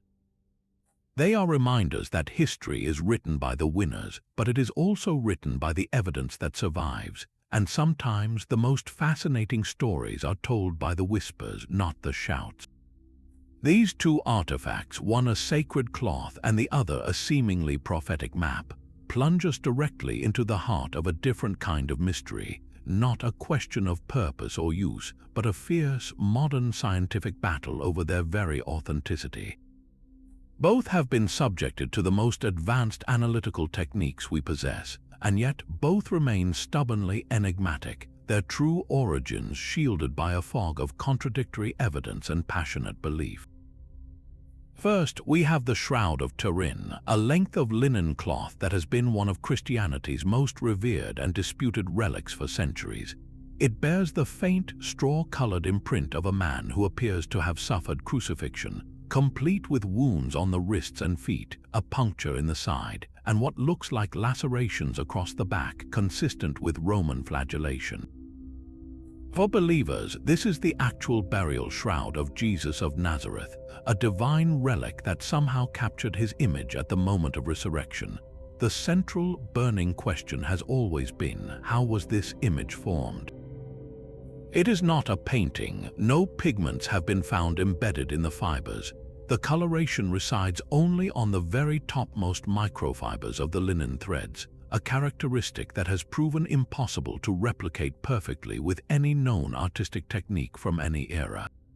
The image is also a perfect photographic negative. When photographed in 1898, the negative plate revealed a stunningly detailed positive image of a man's face, a feature that was utterly unknown and unseeable before the invention of photography itself. This negative quality has fueled countless theories, from a burst of divine energy to some form of primitive radiation, but a definitive, reproducible explanation for the image's creation has eluded scientists for decades. The controversy reached its peak in the late 1980s when the Vatican granted permission for a rigorous radiocarbon dating test. In a carefully orchestrated event, small samples from a single corner of the shroud were distributed to 3 independent, world-class laboratories at the universities of Arizona, Oxford, and Zurich. The results, announced in 1989, were devastating for those who believed in its ancient origin. All 3 labs returned dates that were statistically identical, placing the linen of the shroud between 1260 and 1390 of the Common Era. To much of the scientific community, this was an open and shut case. The shroud was a medieval forgery. Yet this was far from the end of the story. Almost immediately, critics of the carbon dating raised compelling objections. They argued that the sample site, taken from a corner that had been handled and repaired over centuries, could have been contaminated by carbon from a fire in 1532 that damaged the cloth, or by microbial growth and modern carbon monoxide exposure skewing the results. Some researchers have since proposed that the fire could have caused a chemical reaction that altered the carbon isotope ratio, making the linen appear centuries younger than it actually is. Furthermore, other lines of evidence seem to clash directly with the medieval date. Pollen grains found embedded in the cloth have been identified as species native exclusively to the area around Jerusalem, and the weaving pattern itself is a complex 3-to-1 herringbone twill, a style documented in the ancient world but exceedingly rare in medieval Europe. The image itself, with its anatomically perfect and forensically accurate wounds, depicts a knowledge of human physiology and Roman crucifixion practices that would have been highly unusual for a medieval artist to possess. So, where does this leave us? The radiocarbon date is a powerful piece of evidence, but it is not the only one. The shroud remains an object where faith and science collide dramatically, a puzzle where every proposed solution seems to generate a new set of questions, ensuring its status as one of the world's most profound and enduring historical mysteries. Our second authentication battle takes us from a holy relic to a cartographic bombshell, a document that threatened to rewrite the history of exploration. The Vinland map first came to light in 1957, a seemingly medieval world map drawn on parchment. At first glance, it appeared to be a typical 15th century representation of Europe, Asia, and Africa. But it contained 2 astonishing additions. In the far west, across the Atlantic Ocean, it depicted a large island labeled Vinlandia Insula, and an inscription described how Bjarni and Leif had discovered this land. This was a direct reference to the Viking sagas and their discovery of North America, a full half-century before Christopher Columbus was even born.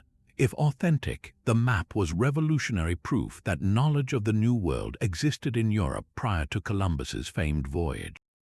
Its discovery sent shockwaves through the historical community, but from the very beginning, doubts shadowed its reception. The primary evidence against it came from a meticulous analysis of its ink. In the early 1970s, researchers using a then-new technique called electron microprobe analysis discovered that the ink contained significant amounts of a synthetic pigment called titanium dioxide in its anatase crystalline form. This compound, they argued, was not commercially produced until the 1920s, strongly suggesting the map was a clever 20th century forgery. The case seemed closed. A modern hoaxer had used an anachronistic ink to create a historical sensation. Yet, just like the Shroud of Turin, the Vinland map refused to surrender its secrets so easily. In the decades that followed, a new generation of scientists re-examined the ink, and their findings reopened the debate. More sensitive analysis revealed that the anatase titanium dioxide in the map's ink was not the pure, synthetic type used in modern paints. Instead, the crystals were irregular and contained trace impurities, much like the anatase found in naturally occurring clays and minerals that were available in the medieval period.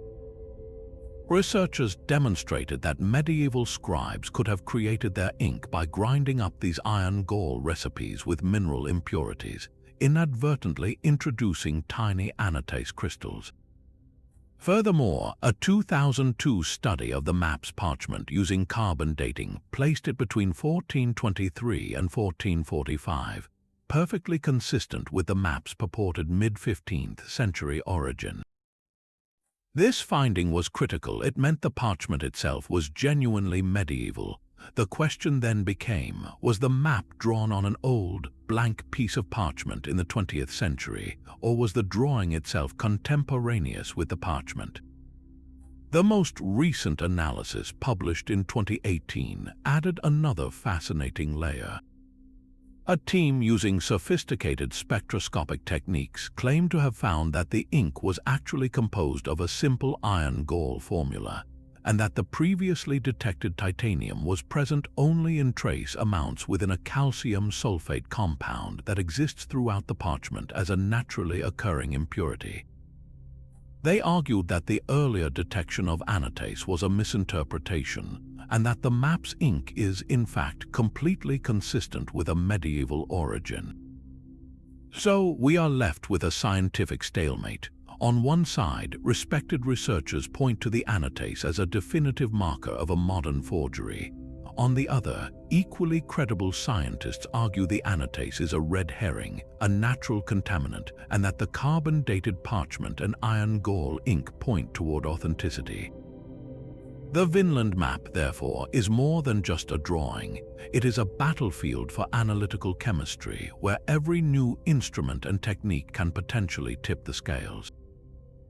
It represents the immense difficulty of applying modern science to ancient objects, where contamination, degradation, and the limits of our own detection methods can create a hall of mirrors, reflecting back the interpretations we bring to it. Together, the shroud and the map stand as powerful reminders that the quest for truth is often a messy, non-linear process where a single test is rarely the final word, and where the past guards its most controversial secrets with a tenacity that can baffle the brightest minds of the present. While the Shroud of Turin and the Vinland map represent mysteries of authentication fought in laboratories, our next two enigmas are impossible to ignore. Colossal stone faces that stare out from remote landscapes, their sheer physical presence posing questions of logistics and identity on a monumental scale. These are puzzles of pure human effort, and we begin on one of the most isolated islands on Earth, Rapa Nui, better known as Easter Island. Scattered across its grassy slopes are the nearly 900 moai, the brooding, long-faced statues that have become global icons of mystery. Carved from compressed volcanic ash or tuff at a single quarry inside the Rono Roroku volcano, The average moai stands about 13 feet tall and weighs a staggering 14 tons. But the truly baffling part of their story begins after they were carved.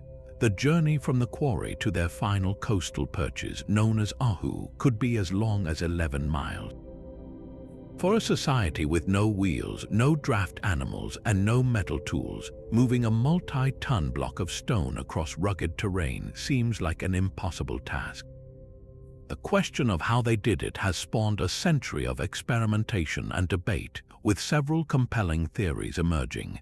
One of the earliest and most enduring theories is that the Rapa Nui people used a system of log rollers and ropes.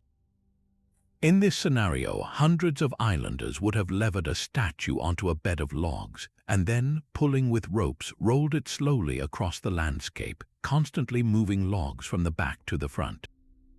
While this method is mechanically plausible, experiments have shown it to be incredibly labor-intensive and potentially destructive to the island's fragile ecosystem, a factor that leads into a darker narrative about the island's famous ecocide. A more dynamic theory, popularized by researchers Terry Hunt and Carl Lipo, is the walking method. They propose that the moai were engineered to be walked upright. Using 3 sturdy ropes, one on each side to rock the statue forward, and one at the back to control its descent, small teams could have shuffled the massive figures along in a swaying motion. Dramatic experiments have shown this is possible, with replicas being walked hundreds of yards by just a dozen or so people. This theory elegantly explains the many moai found abandoned along ancient roads, as if they simply fell and could not be righted.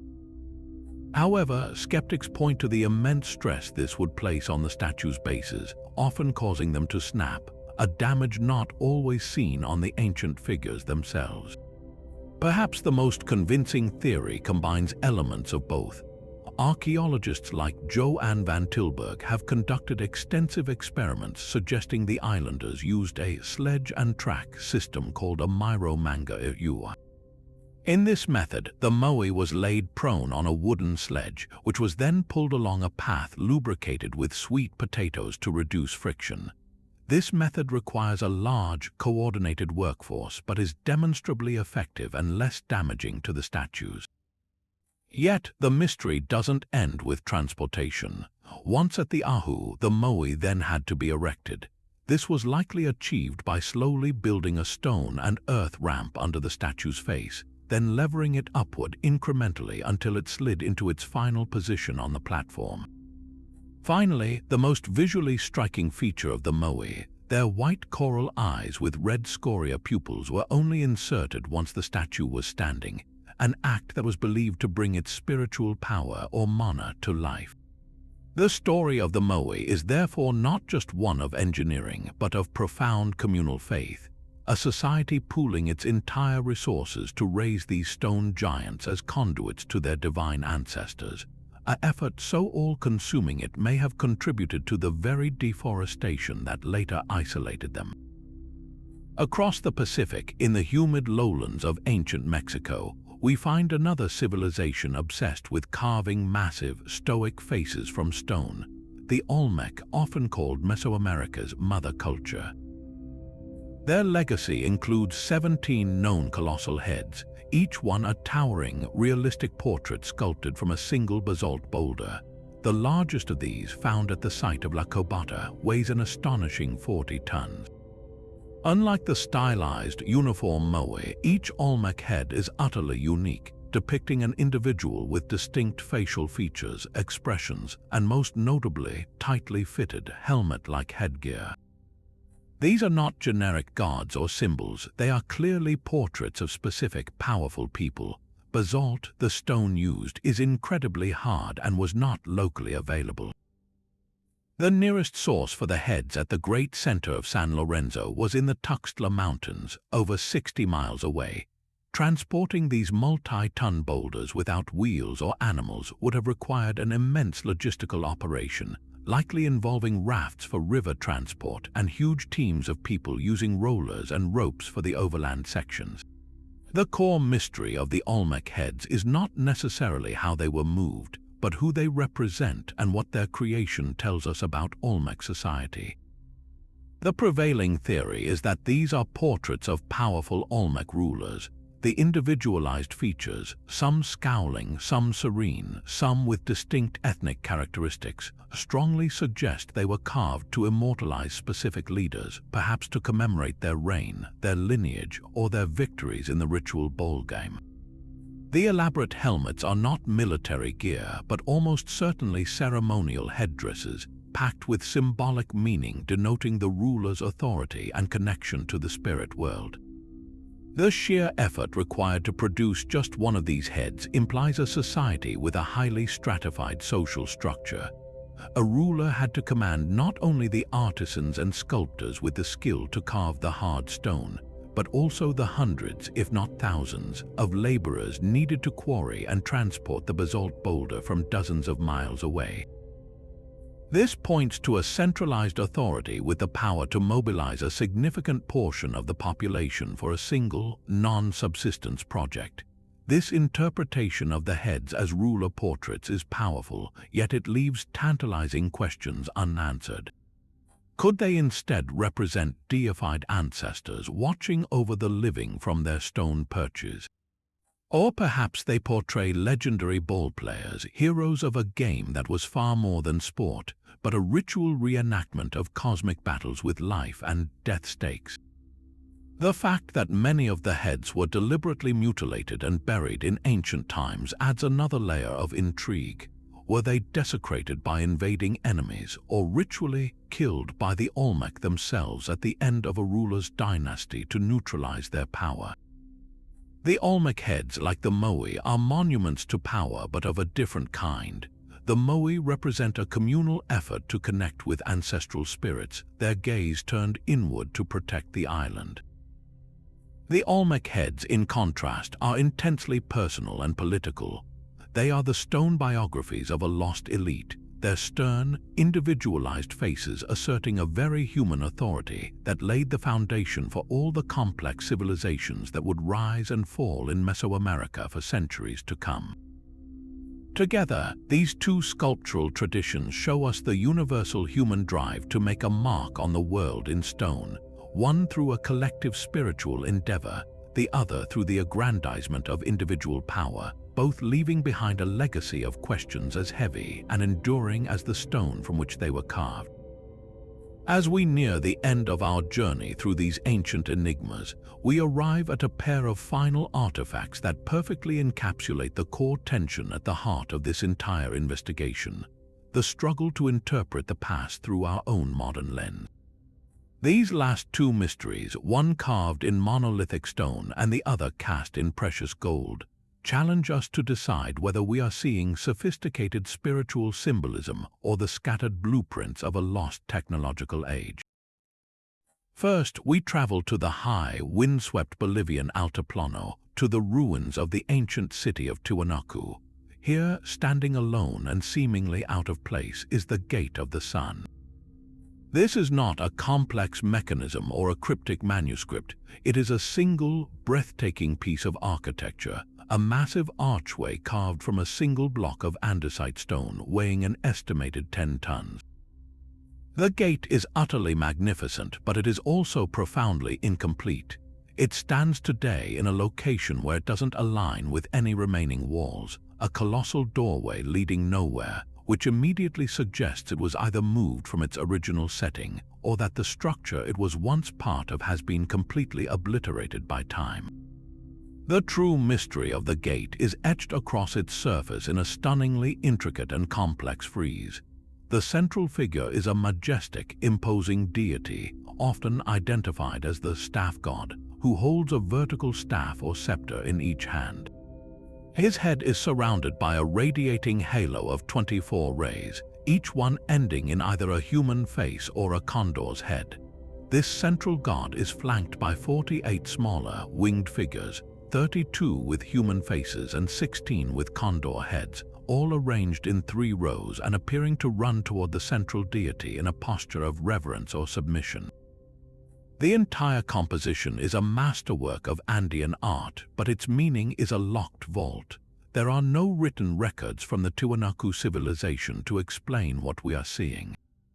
The most prominent theory, championed by archaeologist Arthur Posnansky in the early 20th century, proposed that the Gate of the Sun was a sophisticated calendar. He suggested that the 48 figures could represent a count of something, perhaps the 24 hours of the day divided into day and night, or a more complex luni-solar cycle. According to this view, the gate was a monumental timekeeping device, its carvings allowing priests to track solstices, equinoxes, and other celestial events critical to agriculture and ritual. Yet, many modern scholars view the gate not as a scientific instrument, but as the ultimate religious and cosmological statement of the Tiwanaku state. In this interpretation, the central figure is not just a staff god, but Viracocha, the great creator god in the Andean pantheon. The smaller figures are not calendar units but celestial beings or deified ancestors, all paying homage to the source of all creation. The entire gate might have served as the ceremonial entrance to a sacred precinct, a physical and spiritual threshold between the world of the living and the realm of the gods. The fact that it now stands alone makes its original purpose even more elusive. Was it the centerpiece of a temple that no longer exists? Was it an observatory where at a specific moment of the year the rising sun would shine directly through the portal, illuminating the central deity in a blaze of light? Without the context of its original setting, the Gate of the Sun remains a sublime question mark, a stone scripture from a lost religion whose liturgy we can only guess at. From this massive, stationary gateway, we make our final leap to a collection of small, portable, and intensely controversial objects from an entirely different part of South America.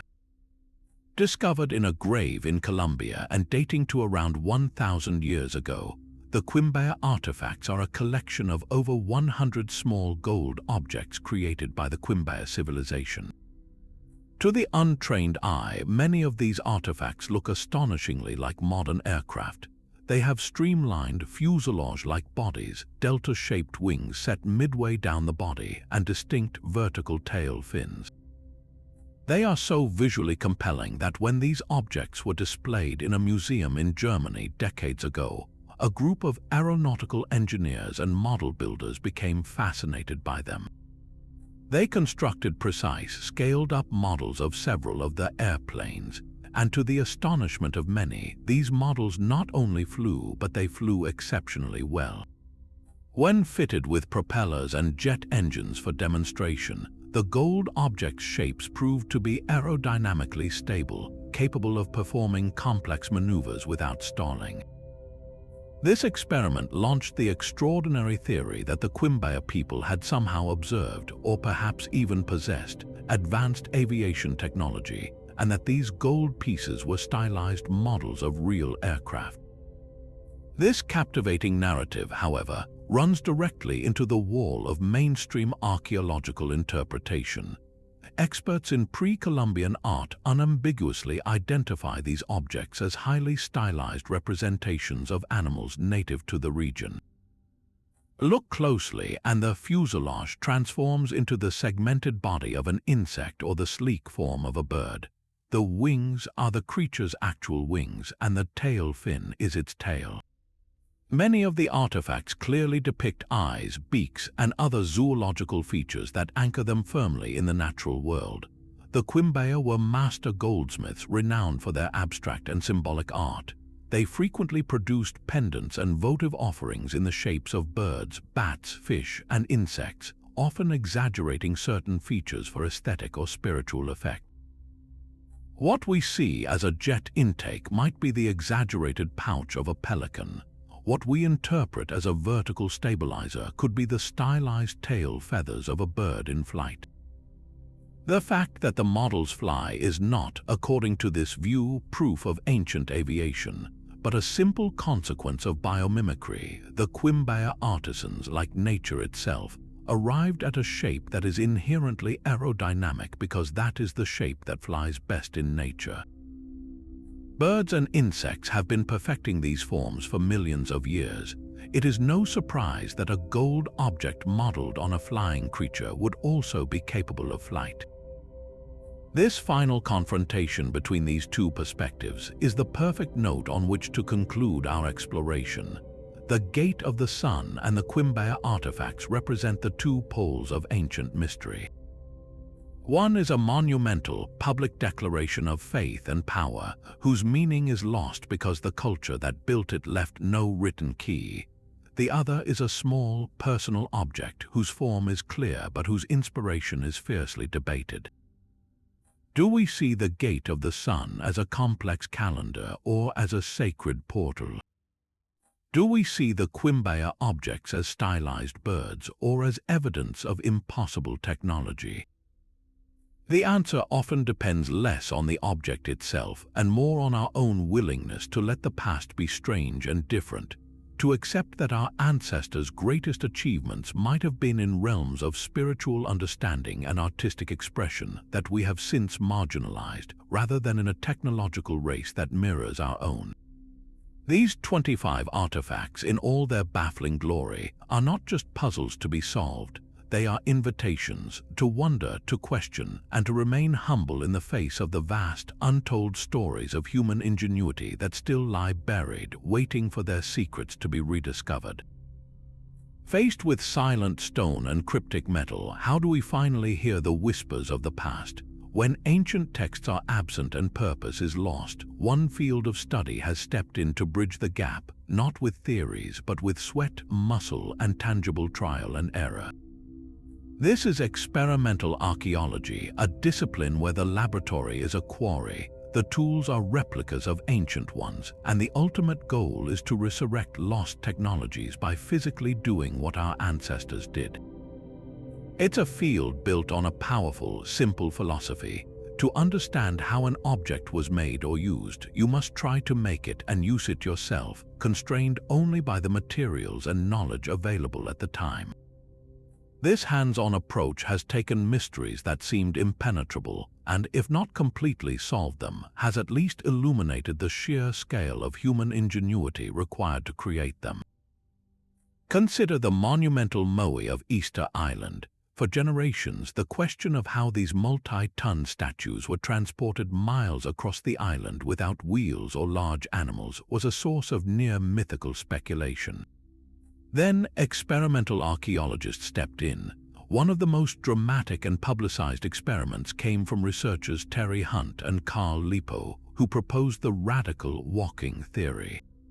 They argued that the moai's distinctive, forward-leaning design and rounded base weren't artistic choices but brilliant engineering features. In a series of compelling demonstrations, they showed how a team of just 18 people, using 3 sturdy ropes, could walk a concrete replica moai hundreds of yards. One team would rock the statue forward by pulling on ropes attached to its sides, while another team at the back would control its descent, creating a swaying, upright shuffle. This theory elegantly explained why so many moai were found face down along ancient roads. They had simply fallen during the journey and could not be righted.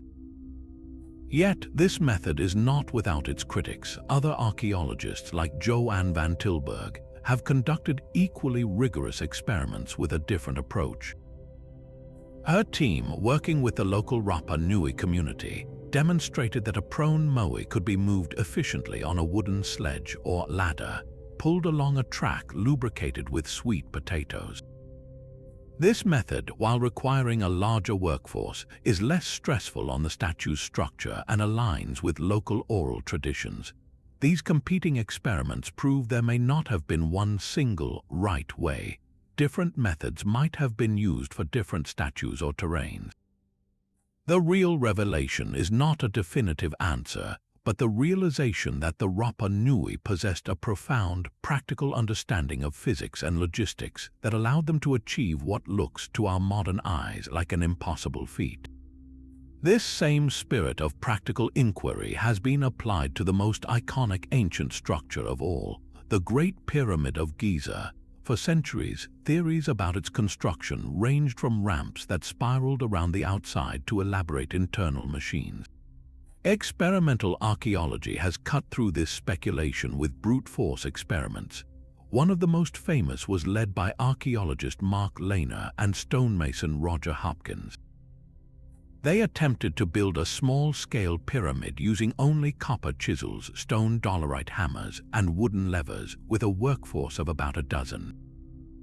Their experiment revealed critical, gritty details that pure theory could not. They learned that copper chisels, while soft, were effective for quarrying limestone when constantly resharpened. They demonstrated that a team could lever a 2-ton block onto a sledge and drag it up a steep, straight-on ramp lubricated with water, a method far more plausible than the immense spiraling ramps of some theories. Perhaps the most significant insight was not about moving the blocks, but about the sheer organization required. The experiment highlighted that the true miracle of the pyramid was not mystical but managerial. It required a highly structured society capable of feeding, housing, and coordinating thousands of workers, with specialized teams for quarrying, transporting, shaping, and precisely placing each stone. Experimental archaeology showed that the pyramid was not built by slaves under a whip, but by a skilled, well-organized workforce who understood their craft intimately. But what happens when experimental archaeology, instead of providing clear answers, deepens the mystery? This is precisely the case with the astonishingly hard andesite stones of Pumapunku in Bolivia. As we discussed earlier, these blocks feature precision-cut notches, razor-sharp edges, and surfaces as smooth as modern machine work. Conventional archaeologists suggest the Tiwanaku people used stone hammers, sand, and water for abrasion. So experimenters have tried. They've spent hundreds of hours pounding on similar andesite with stone tools, achieving little more than shallow scratches. Attempts to replicate the perfect 90-degree internal corners and flat, polished surfaces using these primitive methods have consistently fallen short. This gap between what the theory says should be possible and what experimenters can actually achieve on a practical timeline has created a fertile ground for debate. It forces us to ask an uncomfortable question: are we underestimating the patience and skill of ancient artisans who may have spent years on a single block with techniques passed down through generations? Or does this failure hint at a more unsettling possibility that the Tiwanaku possessed a now-lost technique, perhaps involving a plant-based chemical agent that could temporarily soften the stone, making it malleable like clay before it hardened again into its final, perfect form? In this light, experimental archaeology doesn't just provide answers. It brilliantly illuminates the boundaries of our own understanding, showing us where our assumptions about the past might be blinding us to a reality that was far more sophisticated than we ever imagined. This evolving dialogue between the past and the present is being supercharged today by a suite of technologies that feel like they've been pulled from science fiction, tools that allow us to see through stone, earth, and even time itself. We've moved far beyond the simple shovel and brush. We are now deploying particle accelerators, laser scanners from space, and medical imaging devices to interrogate the ancient world in ways our predecessors could never have dreamed of. The result is a thrilling new era of discovery where long-held mysteries are finally being solved, only to reveal even deeper, more fundamental questions hiding just beneath the surface. Take the humble but revolutionary CT scanner, a machine designed for hospitals that has found an unexpected second life in archaeology. By placing an ancient mummy inside one of these devices, researchers can perform a virtual autopsy, unwrapping the deceased without ever touching a single fragile bandage. This has yielded astonishing insights, like revealing that the famous pharaoh Tutankhamun had a club foot and may have needed a cane to walk, a far cry from the godlike warrior king often depicted in popular culture. But the technology's power extends far beyond mummies. It has been used to peer inside sealed ancient urns to identify their contents, to read the text of carbonized scrolls from Herculaneum that were too fragile to unroll, and to examine the internal structure of corroded metal objects like the Antikythera Mechanism, revealing hidden inscriptions and gear teeth invisible to the naked eye. Each scan is like turning on a light in a room that has been dark for millennia, showing us not just the object itself, but the story of its creation and use written in microscopic wear patterns and internal flaws. While CT scanners illuminate the microscopic, another technology is pulling back the curtain on entire lost civilizations, revealing landscapes we never knew existed. LiDAR, which stands for light detection and ranging, works by firing millions of laser pulses from an aircraft or drone toward the ground. By measuring the time it takes for each pulse to bounce back, it can create an exquisitely detailed three-dimensional map of the Earth's surface. The true magic happens when these lasers are used in densely forested areas.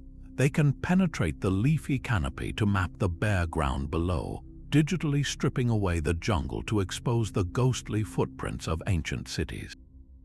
This is exactly what happened in the jungles of Guatemala, where LiDAR surveys of the Maya lowlands revealed a sprawling, interconnected metropolis of 60,000 previously unknown structures, houses, palaces, defensive fortifications, and elevated causeways hidden beneath the dense vegetation.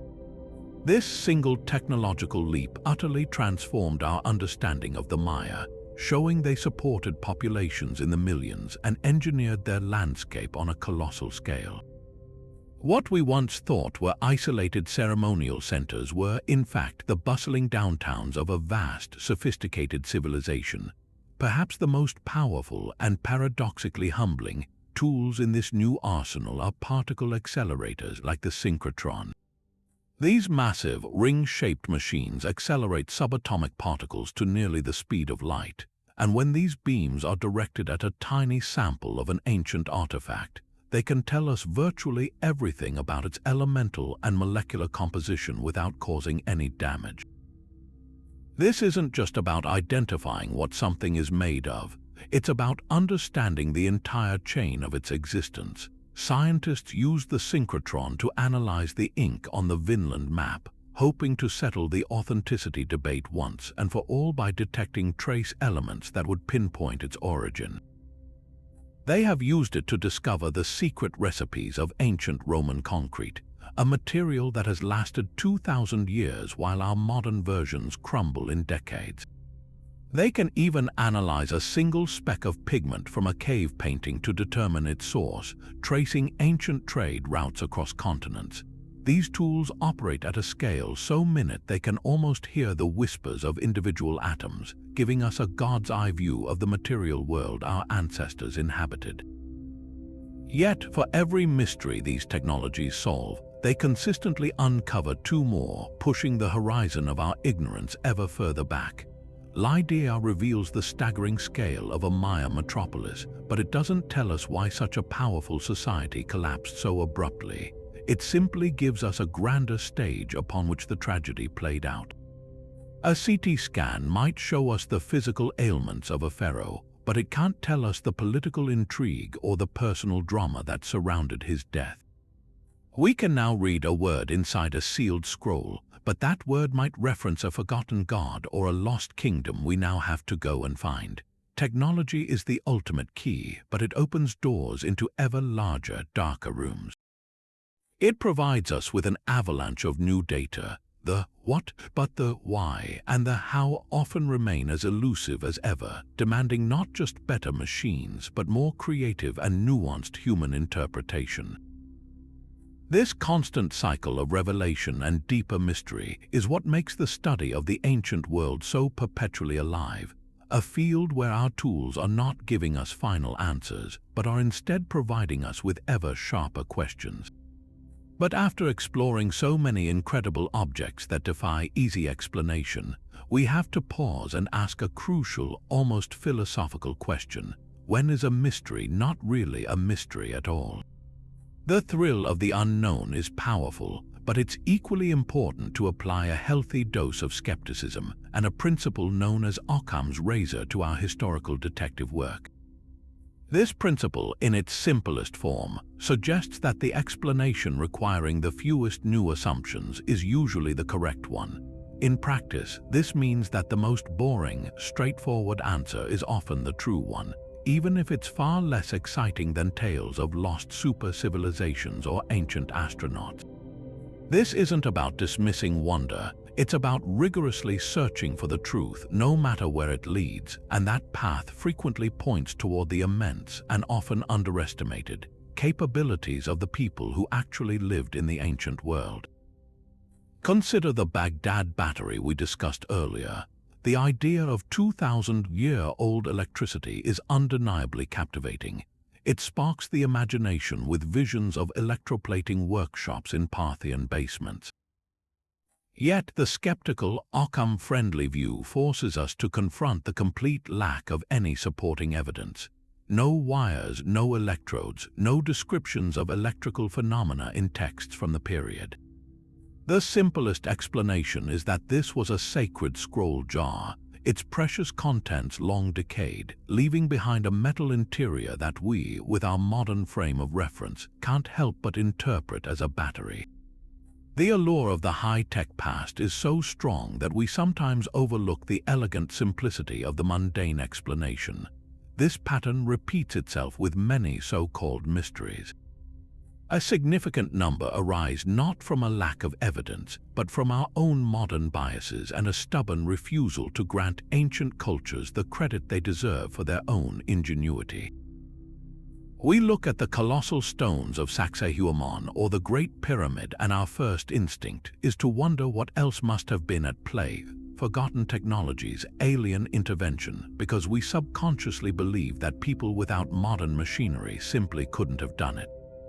This mindset does a profound disservice to the thousands of years of accumulated knowledge, skilled craftsmanship, and brilliant practical engineering that these civilizations possessed. They didn't need power tools, they had something arguably more powerful: time, patience, and a deep, generational understanding of their materials and the physics of their world. The story of the Koso artifact is perhaps the ultimate cautionary tale in this regard. Here was an object that, on the surface, seemed to shatter our entire understanding of human history. A modern spark plug encased in what appeared to be a 500,000-year-old rock. The implications were staggering, fueling endless speculative theories. But when subjected to genuine scientific scrutiny, the mystery evaporated. The geode was a rapidly formed concretion. The ancient spark plug was a common early 20th century model. The most logical explanation that a lost tool from a nearby mine became encased in rock over a few decades was far less thrilling than the narrative of a prehistoric advanced society, but it was the one supported by all the available evidence. The legend of the Koso artifact persists not because the evidence is strong, but because the story is so compelling. This highlights a critical point. The human brain is a pattern recognition machine, and sometimes it finds patterns that aren't really there, a phenomenon known as pareidolia. We see a face in the clouds or a lizardman figurine and interpret it as a literal alien because that pattern is familiar from our own culture. We see a light bulb in an Egyptian carving because that's a technology we understand, completely bypassing the intricate mythological context that would have been second nature to the people who carved it. This isn't to say that all mysteries are illusions or hoaxes. The Antikythera Mechanism is genuinely mysterious because its complexity is supported by a wealth of physical evidence. It's an outlier that forces us to expand our understanding, not ignore it. The true distinction lies in the evidence. A genuine historical puzzle invites further investigation and is often solved by discovering more context, not by inventing a new reality. A pseudo-historical mystery, on the other hand, often requires you to dismiss vast swaths of established knowledge, geology, linguistics, archaeology, in order to make a single, anomalous object fit. So, the next time you encounter an ancient artifact that seems too incredible to be true, embrace the wonder, but also bring your critical thinking along for the ride. Ask the hard questions. What is the simplest explanation? What did the people of that time and place believe about their world? What evidence exists beyond the object itself? By doing so, you aren't diminishing the past, you are honoring it. You are choosing to see ancient peoples not as primitive beings waiting for outside help or as custodians of impossible technologies, but as what they were: incredibly resourceful, brilliantly creative, and fully human problem solvers, whose real achievements are, in their own right, more astonishing than any fiction. But if we step back from the individual artifacts themselves, a much larger question emerges. Why are we, as a species, so powerfully drawn to these historical riddles in the first place? What is it about an unsolved puzzle from the past that captivates our imagination so completely?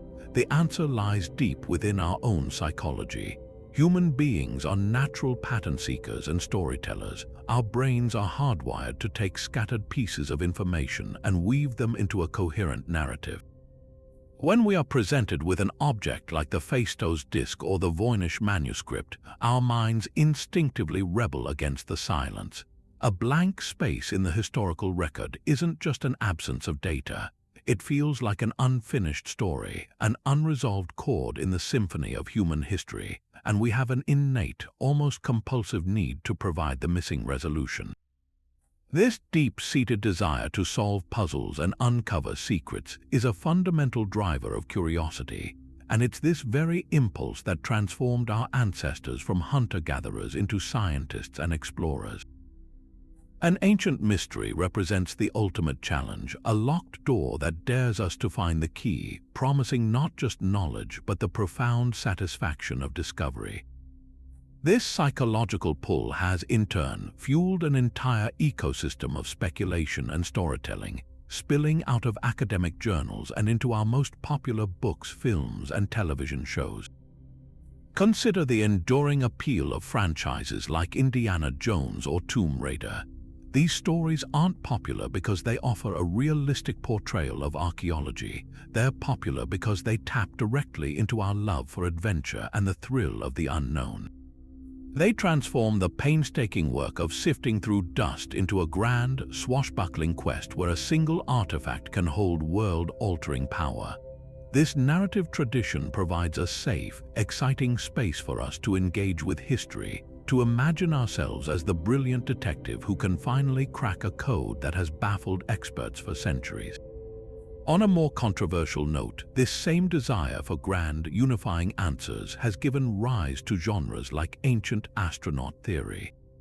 When faced with a monument like the Great Pyramid or Pumapunku, whose construction seems almost superhuman, the idea that our ancestors received outside help is for many a more satisfying narrative than the slower, more complex truth of immense communal effort and lost indigenous knowledge.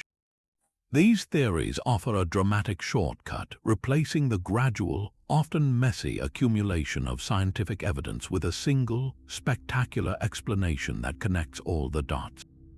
While often at odds with mainstream archaeology, their popularity underscores a universal truth. We are creatures who crave meaning, and we are often more drawn to a thrilling, elegant story than a complicated, incomplete one. Yet, far from being a detriment to the field, this public fascination with mystery is arguably one of the greatest assets archaeology possesses. It is the engine that drives popular interest, secures funding for new digs, and inspires the next generation of scientists. Ask any archaeologist what first sparked their passion, and you'll likely hear a story about a museum visit, a documentary on the pyramids, or a book about a lost city. That initial spark of wonder is priceless. It transforms the dry facts of stratigraphy and carbon dating into a living, breathing detective story that anyone can be a part of. This engagement creates a vital feedback loop. Public interest leads to more documentaries, which leads to more tourists visiting historical sites, which in turn generates revenue for preservation and new excavations. Every time a new chamber is discovered in a pyramid using muon tomography or a LiDAR survey reveals a lost city, the resulting media frenzy isn't just entertainment. It's a powerful reminder to society that the past is not a dead, static thing, but a dynamic field of inquiry where new discoveries are waiting just beneath the surface. This constant cycle of discovery and public wonder ensures that archaeology remains a vibrant, living discipline, constantly pushing its own boundaries and refining its understanding of the human journey. Ultimately, our obsession with ancient mysteries serves a profound purpose. It keeps us humble, reminding us that for all our advanced technology and accumulated knowledge, there are still chapters in the story of humanity that we cannot yet read. It challenges the arrogance of the present, forcing us to acknowledge that civilizations we might label as primitive possessed sophisticated knowledge and skills that we are only beginning to appreciate. This humility is the cornerstone of true learning. The allure of the unexplained is not a weakness to be outgrown, but a fundamental strength of the human spirit. It is the force that propels us to keep looking, keep questioning, and keep digging, both in the earth and in the depths of our own collective past. These unsolved puzzles are not failures of science. They are its compass, pointing toward the vast, uncharted territories of human history and daring us to explore them. They ensure that the conversation between the past and the present never ends, and that the map of human achievement is always being redrawn, richer and more mysterious with every new discovery we make. Of course, this journey through genuine historical puzzles would be incomplete without acknowledging the deliberate deceptions that have, at times, derailed the quest for truth. While we've been exploring objects that are authentically mysterious, the world of archaeology has also been plagued by brilliant, audacious hoaxes, clever forgeries crafted not just for profit, but often to prove a specific ideological point. These fakes serve as a vital, cautionary counterbalance, reminding us that the line between wonder and credulity can be dangerously thin. One of the most infamous and damaging examples began in 1912, when amateur archaeologist Charles Dawson announced a stunning discovery in a gravel pit at Piltdown, England. He presented fragments of a skull and jawbone that appeared to be the long-sought, missing link between apes and humans. The Piltdown Man, as it was dubbed, had a human-like cranium, suggesting a large brain, but an ape-like jaw, seemingly confirming a then-popular but incorrect theory that human intelligence evolved before other modern features. For decades, this fossil was held up as a centerpiece of British paleoanthropology, a point of national pride that conveniently placed humanity's origins in the English countryside. The scientific community's eagerness to embrace this narrative, however, blinded many to the warning signs. It wasn't until the 1950s, with the development of more advanced dating methods, that the truth was finally exposed. Fluorine tests revealed the skull was only a few thousand years old, while the jaw was from a modern orangutan, deliberately stained with potassium dichromate and filed down to fit the skull and mimic age. The teeth had been crudely shaped to look human, and the entire assemblage was a masterful, malicious fraud. The Piltdown deception successfully persisted for over 40 years, not because the forgery was flawless, but because it told a story that powerful people in the field desperately wanted to believe. Across the Atlantic, another monumental hoax captured the public's imagination just a few decades earlier.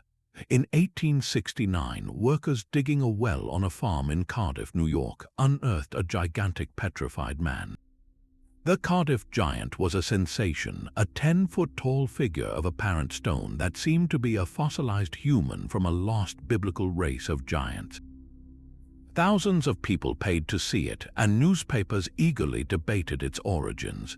The reality, however, was far more earthly. The giant was the brainchild of a New York tobacconist named George Hull, an atheist who concocted the scheme to both make money and mock religious fundamentalists who took the Bible literally. He had a block of gypsum quarried in Iowa, shipped to Chicago, and carved by a stonecutter, who even used a mallet with needles to simulate pores on the skin. Hull then used acids and dirt to age the statue before burying it on his cousin's farm, where it was discovered a year later. While experts like paleontologist Othniel Charles Marsh quickly denounced it as a most decided humbug, the public's desire to believe in the extraordinary was so strong that the hoax was immensely profitable. It even inspired P.T. Barnum to create a plaster copy when he was refused the original, leading to lawsuits and a circus-like atmosphere that overshadowed the scientific debunking. The Cardiff Giant's legacy is a testament to the potent mix of showmanship, religious controversy, and the sheer thrill of a seemingly impossible discovery, demonstrating how easily a well-executed prank can tap into our deepest cultural anxieties and desires. These elaborate deceptions and countless others like them leave behind a complex and deeply important legacy. Their primary lesson is the non-negotiable value of rigorous scientific methodology and healthy skepticism. Extraordinary claims, as the saying goes, require extraordinary evidence. The fall of Piltdown Man is not a story of scientific failure, but ultimately one of scientific triumph. It shows that the self-correcting mechanism of peer review and technological advancement, though sometimes slow, does work. The hoax was exposed by the very scientific process it sought to deceive. This underscores why transparency, repeatable testing, and a willingness to question even the most cherished theories are the bedrock of genuine historical and archaeological inquiry. Furthermore, these forgeries reveal the profound power of confirmation bias. In both cases, the fakes were so readily accepted because they fit perfectly into pre-existing narratives for Piltdown. It was nationalistic pride and a particular theory of evolution. For the Cardiff Giant, it was a literal interpretation of scripture. People saw what they wanted to see, and that desire created a blind spot that the forgers expertly exploited. This psychological trap is one that every researcher, and indeed every curious mind, must constantly guard against. The legacy of these hoaxes, therefore, is not one of cynicism but of vigilance. They remind us that the pursuit of the past is a noble endeavor, but it must be undertaken with a clear-eyed appreciation for both the ingenuity of ancient civilizations and the creative, sometimes malicious, ingenuity of our own. They teach us to question not only the artifacts we find, but also our own motivations for believing in them, ensuring that the historical record is built on a foundation of evidence, not just on the compelling allure of a good story.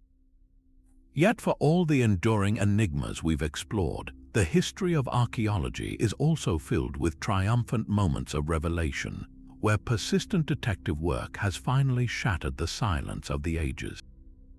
These success stories provide a crucial and hopeful counterpoint, proving that with the right key, even the most stubborn locks can be opened. Consider the case of Linear B, a script that haunted scholars for decades. Found on thousands of clay tablets across Crete and mainland Greece, these cryptic symbols were a constant, silent challenge. They were clearly a structured writing system, but for years no one could even determine what language they might represent. Was it a lost Minoan tongue, completely unrelated to any known family? The breakthrough came from a combination of sheer brilliance and methodical effort. A young British architect named Michael Ventris, working as an amateur, became obsessed with the puzzle. He approached it with a cryptographer's mind, testing the script against every conceivable language.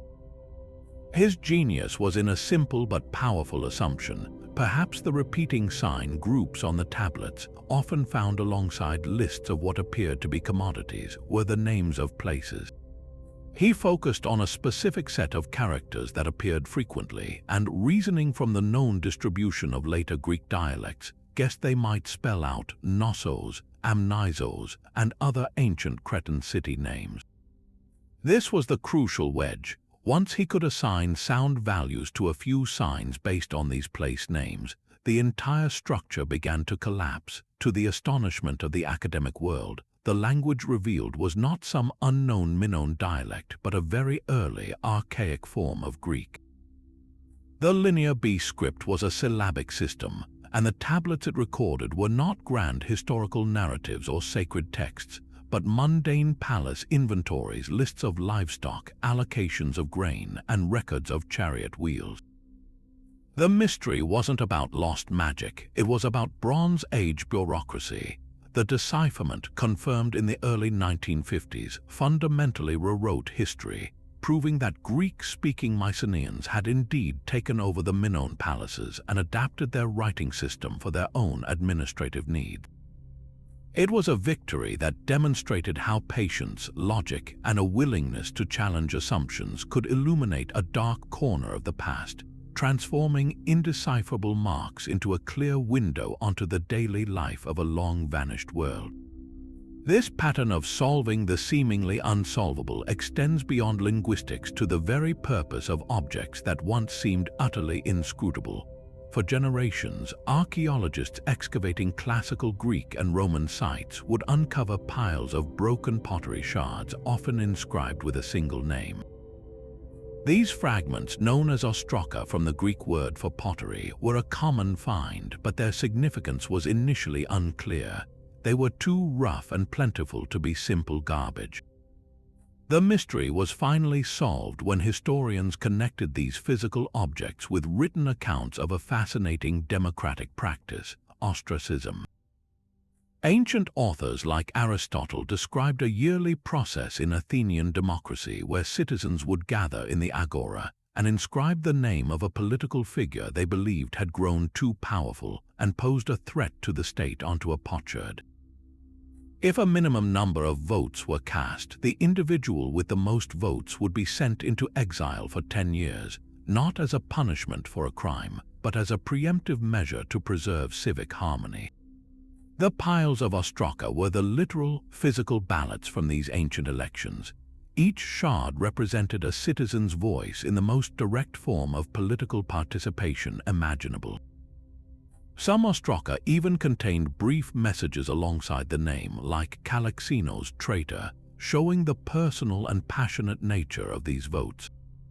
Understanding this simple object's purpose unlocked a profound insight into the mechanics and the anxieties of ancient democracy. It showed us a society so fiercely protective of its egalitarian ideals that it had an institutionalized, community-driven safety valve to curb the ambitions of its most prominent leaders.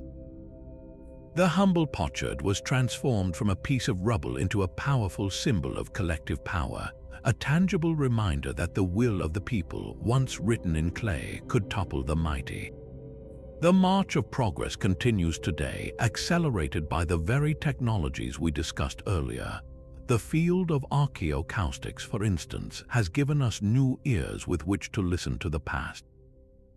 Take the great Maya site of Chichen Itza and its famous pyramid, El Castillo.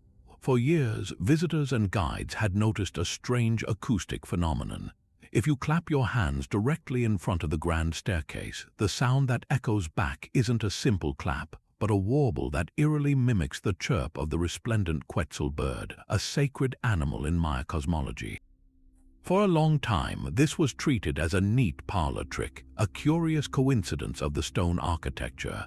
But recent scientific analysis has shown this was almost certainly an intentional acoustic design. Researchers using advanced audio equipment discovered that the sound is created by the precise spacing of the steps. The clap travels up the staircase, and as the sound waves reflect off each step at a slightly different time, they create a series of rapid echoes that our brains perceive as a chirping sound. The timing and frequency are so precise that they couldn't be accidental. The Maya architects, masters of astronomy and mathematics, were also sophisticated acoustic engineers. They designed their most sacred structure to literally sing with the voice of a divine bird, likely to enhance the spiritual experience of rituals performed there. The mystery of the chirping pyramid wasn't a puzzle about a lost tool or an undeciphered text, but about a sensory experience that had been hiding in plain sight for centuries. It took a scientific mindset to stop treating it as a curiosity and start analyzing it as a deliberate feature, revealing a new layer of genius in a civilization we thought we already understood. All of these solved mysteries, from the bureaucratic lists of Linear B to the democratic ostroka and the sacred chirp of El Castillo, share a common, hopeful thread. They remind us that the blank spots on our historical map are not permanent. They are challenges that are gradually being filled in through a combination of intellectual courage, collaborative effort, and technological innovation. Every time a script is deciphered, an object's true function is recognized, or an ancient sensory experience is recreated, we do more than just add a fact to a textbook. We re-establish a connection with our ancestors, understanding them not as alien or impossibly advanced, but as practical, creative, and deeply human problem solvers.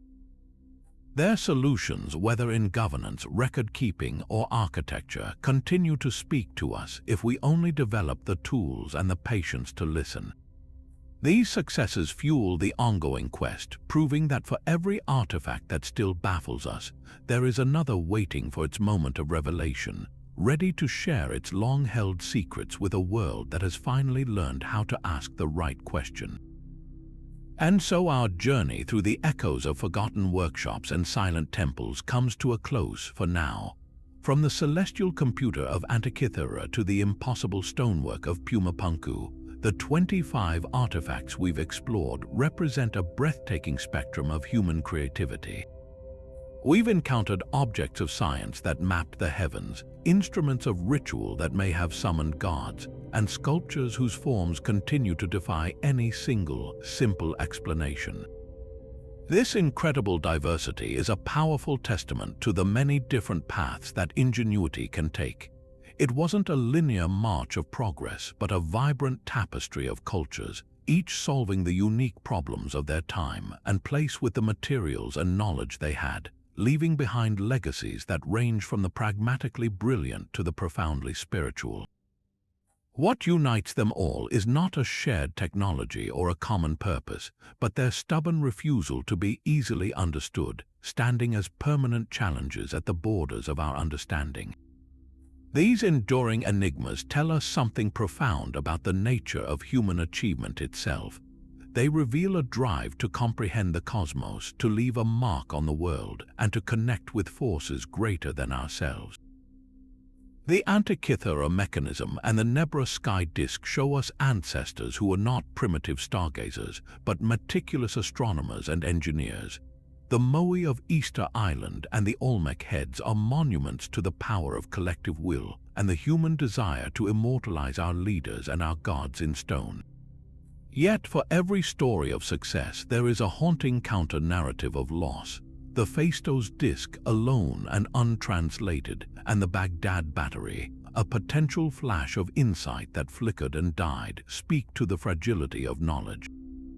Entire libraries of understanding, complete schools of technological thought, can vanish in the collapse of an empire, the clearing of a forest, or simply the passage of enough silent centuries. These objects are humbling reminders that our own vast repository of science and history is not a permanent possession, but a flickering flame that must be tended carefully, lest it too is swallowed by the dark. Ultimately, this collection of mysteries underscores the vast, uncharted territory that still exists in our past. For every question we answer about the ancient world, two more seem to arise from the dust. The real revelation is not that we have all the answers, but that there is so much left to discover. The map of human history is still being drawn with every archaeological dig, every new technological analysis, and every fresh interpretation adding new continents of understanding to a world we only thought we knew. This is the true gift of these baffling artifacts. They keep our sense of wonder alive. They prevent us from becoming complacent, forcing us to continuously re-evaluate what we know about the capabilities of our ancestors and, by extension, the potential of the human mind itself. They are invitations to remain curious, to keep questioning, and to look at the familiar sweep of history with the awareness that incredible secrets still lie hidden, waiting for the right key to turn in the lock. Now we turn this investigation over to you. After this grand tour of ancient puzzles, which one captures your imagination the most? Does the intricate clockwork mystery of the Antikythera Mechanism leave you in awe of lost science? Or does the haunting, alien beauty of the Ubaid lizardmen stir your curiosity about lost beliefs? Perhaps the sheer logistical miracle of the Moai transport, or the cryptic, unreadable pages of the Voynich Manuscript are what keep you wondering long after the video ends. We want to hear your thoughts. Dive into the comments below and tell us which of these ancient instruments you find most compelling and why. Share your own theories or point us toward other fascinating mysteries we might explore in the future. If you enjoyed this journey to the hidden corners of history, be sure to subscribe to the channel. There are countless more enigmas waiting in the wings, from lost cities to undeciphered codes, and we're just getting started on our quest to uncover them together. Thank you for watching, and we'll see you on the